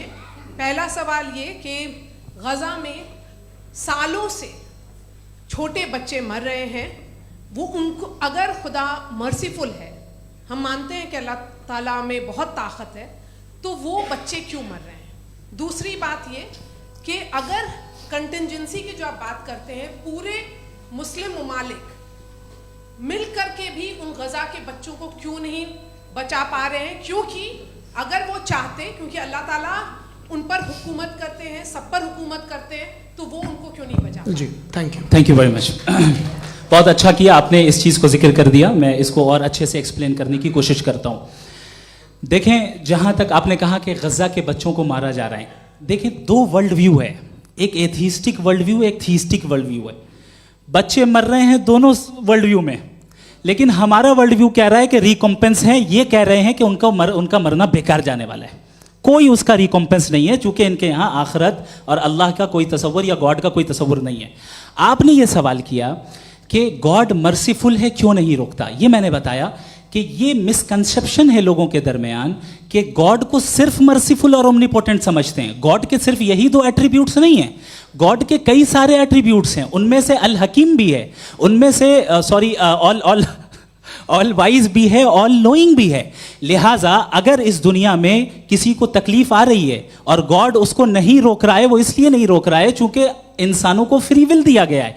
ठीक इसी तरीके से अगर एक डॉक्टर किसी छोटे बच्चे को इंजेक्शन लगा रहा है, उसे तकलीफ पहुंच रही है, उसके लिमिटेड पर्सपेक्टिव के एतबार से यह गलत हो रहा है और डॉक्टर बुरा है। लेकिन जब आप ब्रॉडर पिक्चर को देखेंगी, आपके और हमारे पास सिर्फ एक पिक्सल है, हमें इतना नजर आ रहा है कि गज़ा में कत्ल हो रहा है, लेकिन इसके पीछे कितना रिकॉम्पेंस उनको मिलने वाला है, पूरा पिक्चर गॉड के पास है। तो एक पिक्सल से आप पूरे पिक्चर को कभी भी जज नहीं कर सकती। आप इसमें कुछ जोड़ना चाहेंगे?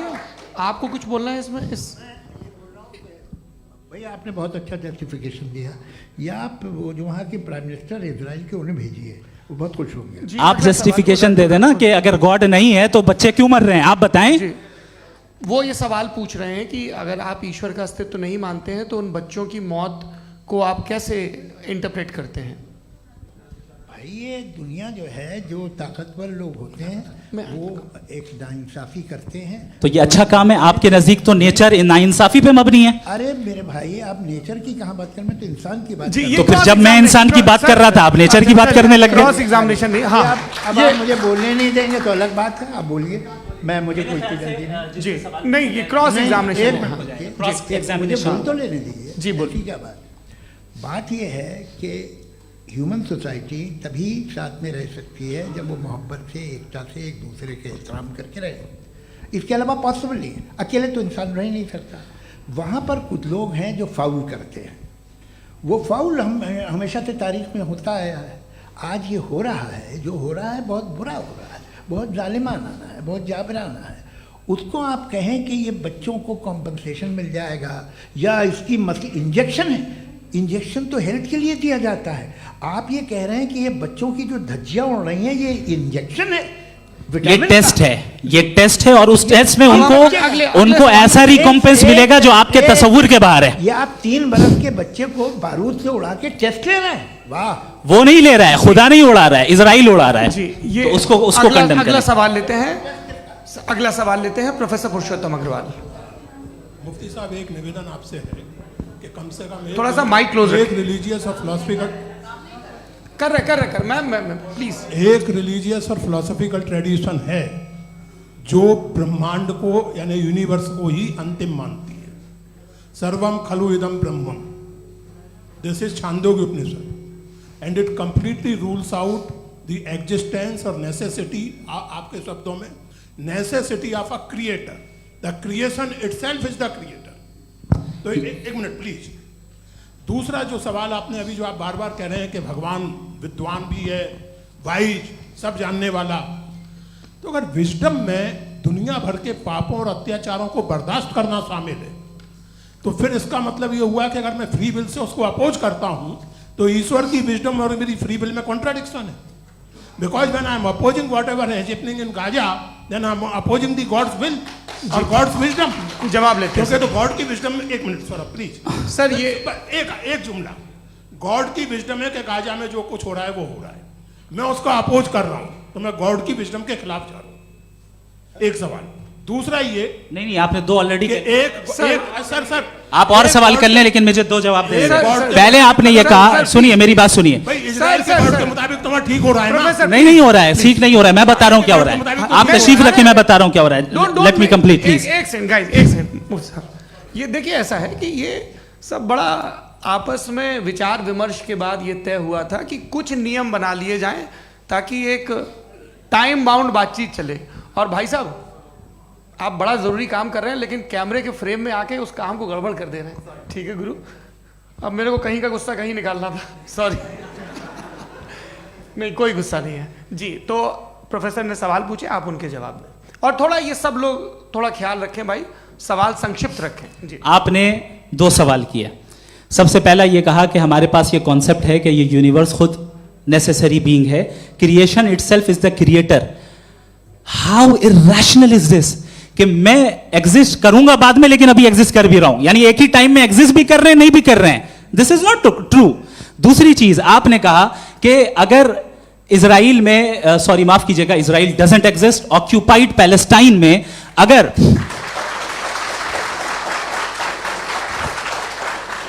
ऑक्यूपाइड पैलेस्टाइन में बच्चों को मारा जा रहा है फ्री विल की वजह से और गॉड नहीं रोक रहा, ये कॉन्ट्रडिक्शन है। ये बताइए कि एक एग्जाम में एक बच्चा गलत आंसर लिख रहा है, सुनिए, एग्जामिनर चाहे तो रोक सकता है, क्यों नहीं रोक रहा है?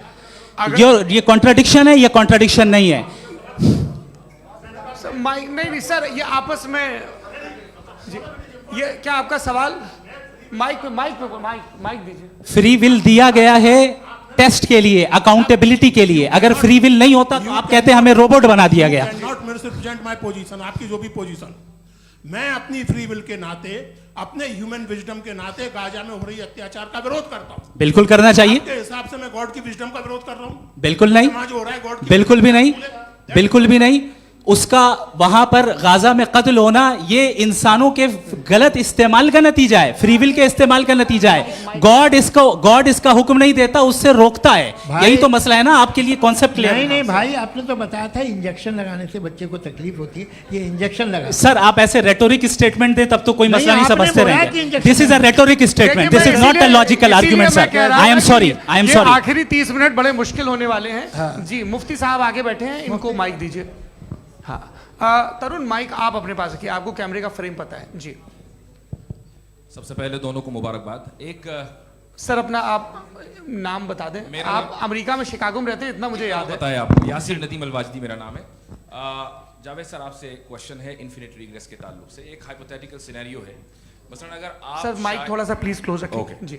अगर आप शायर इसलिए हैं कि आपके कोई उस्ताद शायर थे, और वो इसलिए शायर थे कि उनके कोई उस्ताद शायर थे, और इसी तरीके से हम माजी में पीछे चलते चलते चले जाएं और कहीं ना रुके, तो माफ कीजिएगा आप कभी शायर नहीं हो सकते। लेकिन आप शायर हैं, आपका शायर एग्जिस्ट करता है, इसका मतलब ये है कि आप कहीं ना कहीं रुके हैं। तो मेरा सवाल ये है कि क्या आप इन्फिनिट रिग्रेस ऑफ कॉजेस को लॉजिकल फैलेसी मानते हैं या नहीं मानते?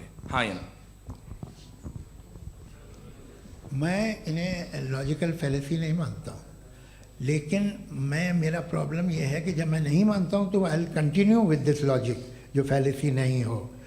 आप एक जगह रुक जाते हैं जाके, आप कहते हैं ये गेंद कैसे बनी, ये जजीरा कैसे बना, ये समंदर कैसे बना, ये ज़मीन कैसे बनी, और अचानक गॉड पे जाके आपको ब्रेक लग जाता है।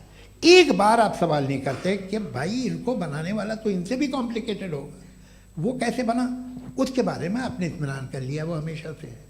तो अगर आप उसे हमेशा से मानते हैं तो फिर ये मान लीजिए कि कायनात हमेशा से है, क्या तकलीफ है? फिर हम वजूद में नहीं आते जी हैं? हम मौजूद नहीं। अच्छा सर क्यों नहीं हो सकता? मैं बताऊंगा प्लीज। जैसे मैंने मिसाल दी आपके शेर, आपका शेर कभी वजूद में ना आता अगर शायर इसी तरह चलते रहते हमेशा। जी माइक मेरे ख्याल से एक सेकंड। इन्फिनिट रिग्रेस का कॉन्सेप्ट क्लियर नहीं हो पाया, ऐसे रहने दें, लेट्स मूव ऑन सर। ठीक है। हाँ थोड़ा सा मॉडरेटर का भी ख्याल रखें। नहीं आपने तो रखा है, आपने रखा है। यहाँ पे गौहर रजा साहब हैं, वो भी एक सवाल पूछना चाहते हैं। माइक यार नीचे से ऑन कर दिए, नीचे। पहले तो ये कह दूं कि मैं उन बच्चों से शर्मिंदा हूं जिनको गज़ा में कत्ल किया गया, क्योंकि हमारे होते हुए कत्ल किया गया, लेकिन उससे ज़्यादा शर्मिंदगी इस बात से हुई कि मुझे लगा कि मुफ्ती साहब उसको जस्टिफाई कर रहे हैं। बिल्कुल भी नहीं, आप बहुत ही गलत मुझे बात लगा मैं गलत हो सकता हूँ। बिल्कुल गलत मैं है। सवाल पूछ रहा हूँ, सवाल मैं देखिए, सवाल अगर पूछ एक- रहा हूँ। एक- एक- मैं एक- जावेद भाई गौर से साहब, एक डिसएग्री सेकंड, गौर करता साहब, हूँ। एक सेकंड देखिए, अगर देखिए ऐसा एक सेकंड आप सर वेट वेट, अरे आप कुछ मेरे पहले मुझे अपनी बात कह लेने दीजिए। अगर ऑडियंस तय करेगी तो फिर मॉडरेटर का मतलब नहीं। मेरा आप सबसे ये कहना है, ये बहस दो लोगों के बीच में है, एक तरफ मुफ्ती साहब, एक तरफ जावेद साहब। पिछले 1.5 घंटे से ये लोग अपने अपने तर्क रख रहे हैं। आपकी इनसे इत्तेफाकी हो सकती है, ना इत्तेफाकी हो सकती है। मेरे उस्ताद मुझे सिखा गए हैं कि मुखामुखम में असहमति की गुंजाइश बची रहनी चाहिए। अगर मैं आपकी बहुत इज्जत करता हूँ गौहर साहब, आपने जो कमाल की किताबें लिखी, साइंटिफिक टेम्परामेंट, लेकिन मेरी ये गुजारिश है आप सब से कि यदि आप इन लोगों ने जो बोला उन पर टिप्पणियां करेंगे तो ना वक्त की पाबंदी रहेगी, ना वो अनुशासन। आप सवाल पूछ लें, उस सवाल में जो बात आ जाए वो आ जाए। मैं जावेद साहब से डिसएग्री करता हूँ, इसलिए जावेद साहब से सवाल पूछ रहा हूँ। आपका सवाल जावेद अख्तर साहब से और सवाल ये है मेरा कि जावेद साहब ने कई बार लॉजिक का इस्तेमाल किया कि साइंस में लॉजिक है और रिलीजन में लॉजिक नहीं है। मेरा ख्याल ये है कि रिलीजन में भी लॉजिक है, लेकिन उस लॉजिक की बेसिस ये है कि आप रुक जाते हैं, जिसका जिक्र जावेद साहब ने बार बार किया, यानी खुदा के तसव्वुर पे आते हुए, गॉड के तसव्वुर पे आते हुए रुक जाते हैं। और इसमें सवाल पूछना मतलब फॉरबिडन होता है। सवाल ये है कि क्या जावेद साहब इससे एग्री करते हैं कि साइंस की लॉजिक अलग है और रिलीजन की लॉजिक अलग है? बताइए सर। देखिए, 3 चीज़ें हैं। साइंस है, एक है मंतिक है, इस्तिदलाल है, और एक जो है कुछ भी नहीं है, फेथ है, अकीदा है। मैं अकीदे की लॉजिक का कायल नहीं हूँ। मुझे आप इस्तिदलाल से, लॉजिक से, रीज़न से समझाइए, मैं मानने को तैयार हूँ, मेरा क्या नुकसान होगा। लेकिन ये कि अकीदे पे मैं नहीं जा सकता हूँ। अकीदे का मतलब है कि तुम ये मान लो, सवाल ना करो, ये नहीं। आप सारी बातें करके, बड़ी साइंटिफिक बातें करके एक जगह जाके खुदा के हुदूद पे रुक जाते हैं, सरेंडर कर देते हैं। मैं सरेंडर करने को तैयार नहीं। दैट्स ऑल जी। ये आगे सर बैठे हुए हैं, इनको माइक दीजिए। भाई। वो आप पूछना चाह रहे थे ना भाई? हाँ, नहीं मैं ये थैंक यू जी। आपका नाम? आसिम इफ्तिखार। आसिम जी, पूछिए। सर, जावेद सर से सवाल है कि आपने अपने क्लोजिंग माइक थोड़ा करीब रखिए। अपने क्लोजिंग स्टेटमेंट में ये बात कही थी कि मज़हब का जो फ्यूचर है वो ज़्यादा दिन नहीं जाने वाला है, लेकिन मैं देख पा रहा हूँ कि जो ऑक्सफोर्ड यूनिवर्सिटी की एक स्टडी है 2011 में हुई है, जिसके 50 एकेडमिशियंस ने इसको अंजाम दिया था, उसमें वो ये कहते हैं कि जो फेथ इन गॉड है वो इनबिल्ट है ह्यूमन नेचर के अंदर, जिसको हम कहते हैं फितरत के अंदर शामिल है वो। और वो ये कहते हैं कि अगर कोई ये समझता है कि मज़हब को वो ख़त्म कर देगा तो ये उसकी गलत फहमी है। तो आप इसके बारे में, इस स्टडीज़ के बारे में क्या कहते हैं? ठीक है। मैं उनसे एग्री नहीं करता हूँ। वो कौन से प्रोफेसर होंगे? ऐसा उनके क्या पास डेटा है, इन्होंने डेटा के बेस होगा। डेटा क्या हो सकता है? फ्यूचर का डेटा तो नहीं हो सकता ना उनके पास। प्रेजेंट का डेटा हो सकता है। डेटा आपने सुना 100 साल पहले का बाद का डेटा? मैंने तो नहीं सुना आज तक। तो आज उनकी ये राय है और होगी राय, ठीक है। दुनिया में तरह तरह की राय है लोग, लेकिन मैं समझता हूँ कि वक्त के साथ इंसान ज़्यादा से ज़्यादा रीज़नेबल और लॉजिकल होता जा रहा है। आज आप देखिए वेस्टर्न यूरोप में क्या परसेंटेज है नॉन बिलीवर्स की? बहुत हाई। वहाँ चर्च खाली पड़े होते हैं। तो अल्टीमेटली तो इंसान कोई ऐसी बात बहुत अरसे तक नहीं मान सकेगा, चाहे गलत या सही, जो उसे, उसके दिमाग को, उसके जहन को, उसकी लॉजिक को अपील न करे। वो कह रहे हैं तो ऑक्सफोर्ड के होंगे तो कैम्ब्रिज के होंगे, तो मुझे क्या लेना देना। उनका डेटा मुस्तकबिल का नहीं हो सकता है। जी। दीपक, हाँ पूछिए। मैं आऊँगा अभी, पीछे की साइड भी आऊँगा, माइक वहीं भेजूंगा 2-3 साल के लिए। जी जावेद साहब, आपसे सवाल है। नमस्ते। अरे भाई सर, अगर आप ही लोग तय करना है तो फिर 200 लोग तय कर लें। ये एक साहब पूछ नहीं रहे सर, हैं। Please don't do this sir. Everybody has a right sir, but we can only take Okay. Selected questions. No sir अरे ये भाई, यंग लोग भी आराम हैं से। तो इनकी ये एक अब बात उतने यंग, सुनिए। भाई आप यंग हैं कि नहीं हैं? एक मिनट, वो कह रहे हैं वो भी आइए, यंग हैं पूछ रहे ना साहब, भाई। आप उनकी नौजवानी पर दावा उनको ही करने थे। हाँ मुफ्ती साहब आप यंग, हाँ पूछे। अरे भैया सर मेरा सवाल ये है, कुछ इनसे भी तो पूछो। जी हाँ। नहीं बस आपसे एक सवाल है, जैसे थीस्टों के पास अपने जो ईश्वर को मानते हैं उनके पास अपने सोशल गेट टुगेदर्स हैं, 5 रोज़ा क्रिसमस आने वाला है, होली है, दिवाली है, ईद है। एथिस्ट क्या ऑफर कर रहे हैं? मतलब मैं इनकी दुकान से बोलूं मैं आना चाहता हूं उस तरफ, पर मैं अट्रैक्ट नहीं हो पा रहा हूं। मैं सोशल गेट टुगेदर्स क्या है आपके पास? वो ये कह रहे हैं कि जो धार्मिक लोग हैं, अलग अलग धर्म के लोग, उनके उत्सव त्योहार कॉन्ग्रीगेशन वही बहुत बात। हैं। अब आपको मैं एक सुनाता हूँ, यहाँ हिस्टोरियन भी बैठे हैं। मृदुला जी आप बताइएगा सही है कि नहीं। ये एक कॉन्स्टेंटाइन एक ग्रीक रोमन बादशाह था जो क्रिश्चियनिटी आने के 400 साल बाद उसने डिसाइड किया कि मैं क्रिश्चियन हो जाऊंगा, मेरी पूरी स्टेट कैंसिल हो जाएगी। उस ज़माने में ऐसे ही होता था, राजा जो धर्म इख्तियार करता था वो जनता भी कर लेती थी, इसलिए कि वो हो गया था बैंकक्रप्ट। और उसे जो मेडिटेरियन कोस्ट के रिच क्रिश्चियन वो थे मर्चेंट, उससे पैसा चाहिए था। तो उसने कहा यार क्रिश्चियन हो जाओ। तो उसने अपने वजीर से कहा कि भाई ये हिस्ट्री है कि अब हम लोग क्रिश्चियन हो जाते हैं। पहले सर हो जाएंगे, कोई प्रॉब्लम नहीं है, लेकिन एक प्रॉब्लम ये है कि 17 दिसंबर से 25 दिसंबर तक जो पेगन फेस्टिवल होता, जो पेगन जो फेस्टिवल होता है वो बंद हो जाएगा, इसलिए कि हम क्रिश्चियन हो गए तो होगा नहीं। तो वो बच्चों को बहुत बुरा लगेगा, पब्लिक को बहुत इन्जॉय करते हैं, खासतौर से 25 को मेन डे। उसने कहा हाँ ये तो सही कह रहे हो, ये जीसस क्राइस्ट की पैदाइश कब थी? कहते साहब वो अप्रैल में थी। नहीं कट करो, वो 25 दिसंबर को है। यह हकीकत है जी। और 400 साल बाद क्रिश्चियनिटी के अप्रैल से दिसंबर ले आए, और इसलिए कि यहाँ पेगन फेस्टिवल होता था। अब मनाते हैं आप आराम से। ये जो सारे फेस्टिवल हैं ये रिलीजन से, हर एक को एक इंटरटेनमेंट डिपार्टमेंट चाहिए होता है अपनी कंपनी चलाने के लिए। तो ये रिलीजन ने, ये सेकुलर त्यौहार थे जिन्हें रिलीजन्स ने ले लिया है। ये मौसम के थे, फसलों के थे, किसानों के थे, उसको आपने लेके रिलीजियस रंग दे दिया। ये कोई रिलीजन से थोड़ी आए आप। अच्छा हमें देखिए, हम तो मुल्द हैं, हम ईद मनाते हैं, हम दिवाली मनाते हैं, हम होली मनाते हैं, हम क्रिसमस मनाते हैं। बम्बई की फिल्म इंडस्ट्री की सबसे बड़ी होली हमारे घर में होती है, सबसे बड़ी ईद हमारे घर में होती है। वो हमारे सोशल वो है, हमारा हेरिटेज है। ऐसा थोड़ी है कि we will throw the baby along with the water. ये तो अच्छी चीज़ है, इन्हें रखो, जो बेकार है फेंक दो। जी हाँ हेलो जी, मेरा सवाल नादवी जी से है। जैसा कि आपने बोला कि गॉड टाइम के भी परे हैं और गॉड इतनी कॉम्प्लेक्स चीज़ है कि उसे ह्यूमन माइंड समझ नहीं सकता, और गॉड ने अर्थ पे फ्री विल भी दे दी है, तो आप अपना वक्त ज़ाया क्यों कर रहे हैं गॉड के बारे में बात करके? अपन को तो बात करनी चाहिए कि सोसाइटी को बेहतर कैसे करें। जी मैं गॉड वही बताता है सोसाइटी को कैसे बेहतर करे। अभी मैं आपका जवाब देता हूँ। आपने कहा कि टाइम पे वो एग्जिस्ट नहीं करता, सो मेरा सवाल ये है कि जैसा आपने बोला कि गॉड बहुत ही कॉम्प्लेक्स चीज है, मैंने और कहा ही नहीं कि कॉम्प्लेक्स है, तो आपके अल्फाज हैं। कॉम्प्लेक्स का लफ्ज गॉड के लिए सुइटेबल नहीं है। क्यों?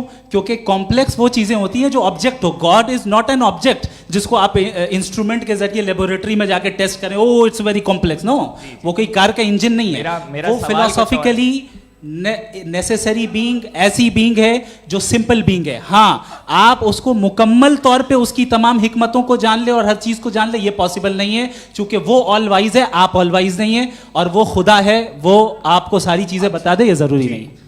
मेरा सवाल ये नहीं था। मेरा सवाल ये था कि जब गॉड इतना परे है इस दुनिया से कि उसने अर्थ पे फ्री विल भी दी है, हम सब ह्यूमंस की फ्री विल है, और जो सोसाइटी में हो रहा है वो अपन लोग डिसाइड करेंगे, तो अपन लोग डिसाइड नहीं करेंगे ना, अपन लोग डिसाइड नहीं करेंगे। गॉड जो है, गॉड ने वो उसकी जात, उसकी एग्जिस्टेंस टाइम एंड स्पेस से परे है, लेकिन वो हमारा टेस्ट ले रहा है, और उसी गॉड ने हमें बताया कि तुम्हें क्या करना है क्या नहीं करना है, तो जाहिर है उस गॉड की बात सुनेंगे ना हम। जी, वो पीछे एक चश्मा लगाए जो मैम खड़ी हैं, उनको दीजिए। हाँ आप जी जी बिल्कुल आएंगे। देखिए मैं कोशिश कर रहा हूँ सब तरफ जाने की। हाँ उनको दीजिए माइक। जी हेलो सर, मैं ओमनी प्रेजेंट नहीं हूँ, टाइम पाबंद हूं और जहां तक कोशिश कर सकता हूं करूंगा। जी, अपना नाम बताइए। मेरा नाम उर्सुला है, मैं दिल्ली यूनिवर्सिटी की एक स्टूडेंट हूँ और मैं स्टूडेंट फेडरेशन ऑफ इंडिया से हूँ। मेरा सवाल मुफ्ती जी से है कि इस हॉल के इस कमरे में बैठ के हम लोग रेप की मोरालिटी के बारे में फिलोसफिकली बात तो कर सकते हैं, बट असलियत ये है कि रोज़मर्रा की ज़िंदगी में औरतें रेप के थ्रू गुजरती हैं और हम लोग सिर्फ नंबर्स पे इस तरह नहीं देख सकते, क्योंकि कितनी औरतें हैं इन कंट्रीज़ में जहाँ पे आप बता रहे हैं कि केसेस कम हैं, जिनका एक्सेस है कि वो जाके केस फाइल कर सकें। कितनी औरतें हैं जो जिनको काम करने की आज़ादी है उन कंट्रीज़ में। यूरोप में ये आज़ादी आ गई, यूरोप में ये रूल्स आ गए, तो हम आज उसके बारे में बात कर पा रहे हैं। जी, जवाब। आपने ये कहा कि कमरे में बंद होकर हम लोग इस पर फिलोसफिकली बात कर सकते हैं, लेकिन हकीकत में क्या हो रहा है, वो ग्राउंड लेवल पे क्या हो रहा है जो बहुत गलत हो रहा है और वो सफ़र कर रही हैं। आई एग्री, बहुत गलत हो रहा है और जो गलत हो रहा है उसको हमें रोकना है। और क्यों रोकना है, वो गलत क्यों है, हमारे पास इसका ऑब्जेक्टिव फाउंडेशन है, इनके पास उसका ऑब्जेक्टिव फाउंडेशन नहीं है। मैं ये कहना चाह रहा हूँ कि जहाँ पे भी जुल्म हो रहा है, जहाँ पे भी औरत पे जुल्म हो रहा है या उसकी इज्जत लूटी जा रही है या उसे तकलीफ पहुँचाई जा रही है, और सिर्फ औरत नहीं, किसी इंसान के ऊपर भी जुल्म हो रहा है, तो उसके खिलाफ खड़ा होना, ये मॉरलिटी हमारे पास गॉड के पास से आई है। वरना जावेद साहब तो कह रहे हैं कि जो है मेजॉरिटी डिसाइड करेगी, तो मेजॉरिटी तो कभी भी बदल सकती है। क्या आप हाँ। ये थोड़ी सी आपको गलतफहमी है। मैं अगर मेरे जुमले से ये मदना निकला या मैंने कहा तो ये जुमला मैं वापस लेता हूँ, ये मेरा मतलब ही नहीं था कि मेजॉरिटी डिसाइड करेगी। मेजॉरिटी डिसाइड करे तो दुनिया में बड़ी, वैसे आपने कहा था ये जुमला। अच्छा, हो मैं मान रहा हूँ, बाद में रिकैप कर लेंगे। अरे एक सेकंड, मैं अपनी एक्सप्लेनेशन देता हूँ। मुनासिब बात यह है कि हम सब के सब दिल में जानते हैं कि क्या अच्छा है क्या बुरा है, हमें पता है अच्छी तरह से। जो लोग बुरे काम करते हैं उन्हें भी मालूम अच्छा क्या है।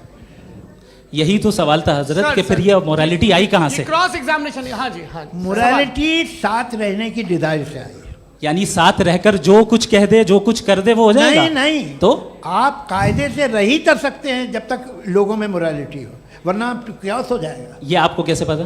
जी, हमने देखा ना, जहाँ मोरालिटी का क्यास हो गया, हम देखते हैं। कहाँ पे देखते भाई? दुनिया में। आप जो कह रहे हैं, आप कहीं पे अगर गलत हो रहा है तो उसको आप गलत देखिए।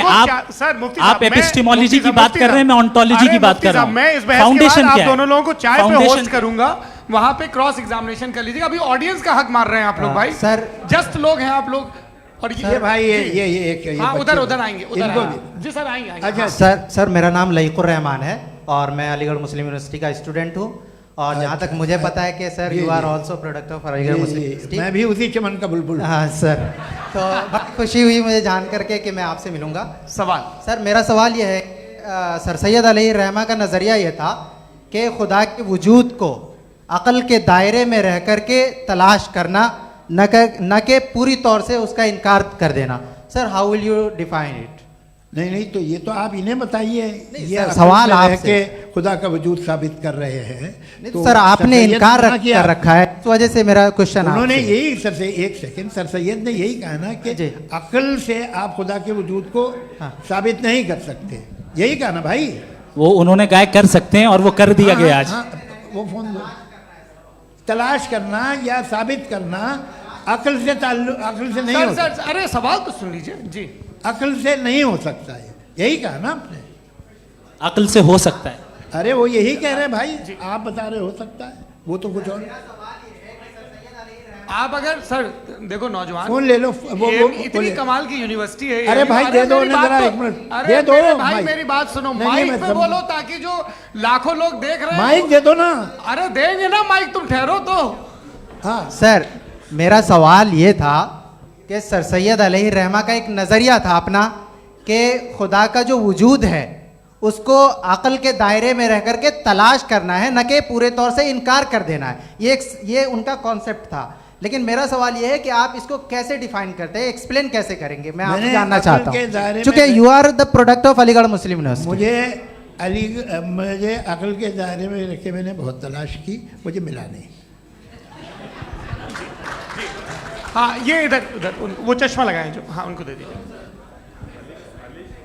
जी जी फटाफट पूछिए, बस 5 मिनट है, 5 मिनट में खत्म हो रहा है। हाँ अस्सलाम वालेकुम मुफ्ती साहब। एंड मेरा सवाल जावेद अख्तर साहब से। क्या नाम है आपका? अरे भैया सब मुझे तो पूछ रहे हो यार। हाँ, फैज पूछिए फैज साहब। तो मेरा सवाल ये है कि अभी जो एथियस्ट है वो problem of evil argument use कर रहे हैं अगेंस्ट मुस्लिम्स, राइट? कि इस दुनिया में इतना सारा इविल है और अगेंस्ट मुस्लिम तो यहाँ अगेंस्ट थियस्ट। हाँ थोड़ा सा करेक्ट कर लीजिए भाई, पूरी मशक्कत इसी बात की थी कि किसी एक मजहब पे बात न टिके। जी, तो बेसिकली ये आर्ग्यूमेंट ऐसा है कि इस दुनिया में इतना ज़्यादा ईवल एग्जिस्ट करता है और अगर एक ऑल गुड गॉड है तो वो रोकता क्यों नहीं है? लेकिन इस सवाल में एक हिडन अजम्पशन ये है कि इस दुनिया में ईवल एग्जिस्ट करता है। अब एथियस्ट ये कैसे ऑन्टोलॉजिकली प्रूव कर सकते हैं कि इस दुनिया में ईवल एग्जिस्ट करता है? मैं आपको बताता हूँ, थोड़ा सा समझा। नहीं सर, हम लोग इनको सुनिए। नहीं please don't do that. I want to explain ontologically. नहीं हम समझ गए सर, इनको अब जवाब देने दीजिए। अच्छा सवाल पूछ लो। मैं अभी तक क्या था वो मैं थोड़ा सा ऐड ऑन कर लेता हूँ। तुम गुरु, तो हम जब इसका राउंड 13 करेंगे ना तब तुमको स्टेज पे बिठाएंगे। जी तो हाँ जल्दी से। तो देखिए एथियज्म के हिसाब से सब कुछ रैंडमली बन गया है, सब कुछ एटम्स और मॉलिक्यूल्स है। एक पत्थर में और मुझ में सिर्फ इतना फर्क है कि हम लोग एटम्स और मॉलिक्यूल्स का अलग अलग रीअरेंजमेंट है। अब एक पत्थर को कोई इंसान तलवार से 2 टुकड़ों में काट दे या मुझे, according to atheism it is same. There is no evil and good according to atheism. जी अच्छा, फैज साहब का सवाल ये है कि हाँ कोशिश भी करते तो इससे गलत सवाल नहीं कर पाते। एक लाइफ फॉर्म है और लाइफ फॉर्म में फीलिंग्स हैं, मतलब लाइफ फॉर्म सुनता है, देखता है, टेस्ट कर सकता है, फील कर सकता है। तो उसकी ये जो क्वालिटी इस बबल में आ गई हैं वो जानवर में भी है, इंसान में भी है।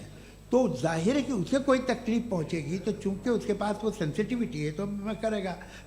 पत्थर में वो सेंसिटिविटी नहीं है। तो ये क्या सवाल हुआ कि अगर पत्थर को काटा तो पत्थर को तकलीफ नहीं होती, तो आपको काटे तो आपको क्यों तकलीफ हो? बैठ जाइए। जी हाँ, अगला सवाल।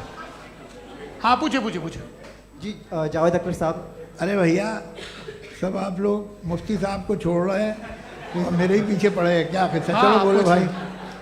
You asked how God can exist when children die in Gaza. हाँ? You asked how God can exist when children die in Gaza, and you also mentioned the rise of atheism in Europe. But the same events also are leading many atheists and non-believers to turn towards faith. How do you interpret this contradiction, where suffering pushes some away from God, yet brings others closer to belief? देखिए, आपको एक बात बताऊं, दुनिया perfect तो कहीं भी नहीं है, हर जगह कुछ खामियां हैं। बेटा एक मिनट, मैं आप ही को कहेंगे, देखो वो तो कुछ खामियां, कमज़ोरियां, खराबियां सब जगह है।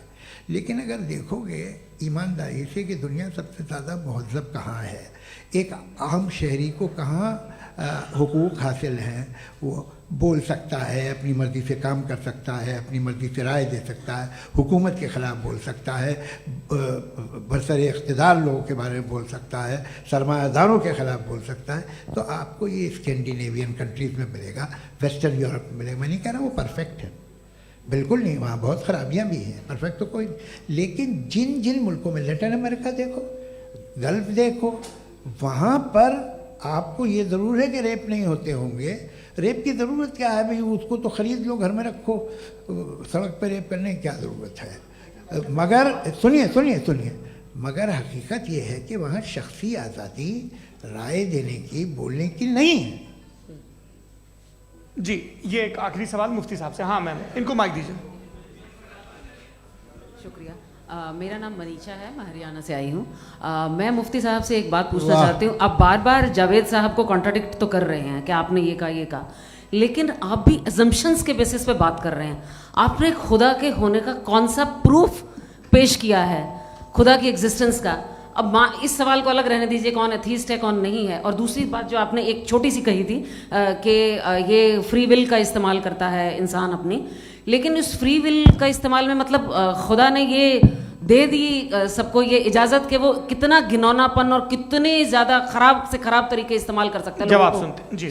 आप फ्री विल को मानती है ना, या अब कहती है कि फ्री विल नहीं है ना? मानती है ना? तो अब आपके पास इसका कोई एक्सप्लेनेशन नहीं है कि अगर एक इंसान उस फ्री विल का इस्तेमाल करके गलत काम कर रहा है और बच के अच्छी ज़िंदगी गुजार के निकल जा रहा है, उसका कोई रिकम्पेंस नहीं है। हमारे वर्ल्ड व्यू में जो इंसान गलत काम कर रहा है उसको भी रिकॉम्पेंस यानी उसका बुरा बदला मिलना है, और जो सही काम कर रहा है उसको सही बदला मिलना है। लिहाजा जो फ्री विल है वो इस तरीके से है कि एक लिमिटेड टाइम तक खुदा ने मोहलत दी है। ऐसा नहीं कि छूट दे दी, जो करना है करते रहो हमेशा। वक्त आएगा जब एग्जाम का टाइम खत्म होगा तब रिजल्ट आएगा, दौराने एग्जाम जबरदस्ती आपको नहीं बताया जाएगा। अरे भाई एक सेकंड, जी, एक सवाल मुफ्ती साहब से मेरा, सर, मुफ्ती साहब से जी, एक सवाल। हाँ, रुक जाइए, आपसे फोन, आप इसके बाद पूछ आपसे लीजिएगा, माइक यहीं छीन रहेंगे चुका। वो, हाँ, बोलिए। मैं मुफ्ती मैम, साहब एक एक ही सेकंड। सवाल करता हूँ कि अगर जो हो रहा है फ्री विल से हो रहा है और एक दिन बरोज़ क़यामत इंसाफ होगा मैशर में वगैरह वगैरह, तो दुआ क्यों मांगते हैं लोग? दुआ मांगते हैं इसके मतलब है अभी भी उसने ये डिपार्टमेंट रखा है कि मैं रोज़मर्रा की ज़िंदगी में इंटरफेयर बिल्कुल कर बिल्कुल सकता हूं। He can. तो तुम कैन हो, तुम मुझे नौकरी दिला देते हो, मेरे बेटे को ग्रीन कार्ड दिला देते हो, और 45,000 बच्चे मरते उन्हें रोकते नहीं हो। नहीं तो क्या आप ये कह रहे हैं कि इस दुनिया में जालिमों को कभी पकड़ ही नहीं होती है? अरे जो भी पकड़ होगी वो बच्चे रोते हैं। बिल्कुल, देखिए वो मैंने औरतें अपने रोती हैं ओपनिंग जिनके स्टेटमेंट में यही कहा था आप कि मुझे जनाब नौकरी जावेद दिलवा साहब सिर्फ रहे हैं, इमोशनल मेरी आर्गुमेंट बेटी की जगह सही दिस इज जगह एन शादी इमोशनल करा रहे हैं। आर्गुमेंट। ये छोटे मोटे काम इसके पीछे देवियों और इसके सज्जनों, पीछे का रीजन मैंने बताया क्या है, देखिए इसके मैं पीछे का बार-बार यहाँ विजडम क्या है पर मैंने बताया। मंच से आप लोगों को सज्जनों इसलिए कह रहा हूं ताकि थोड़ा सा आपके कॉन्शियंस पे जोर रहे कि आपको ऑर्डर बचा के रखना है।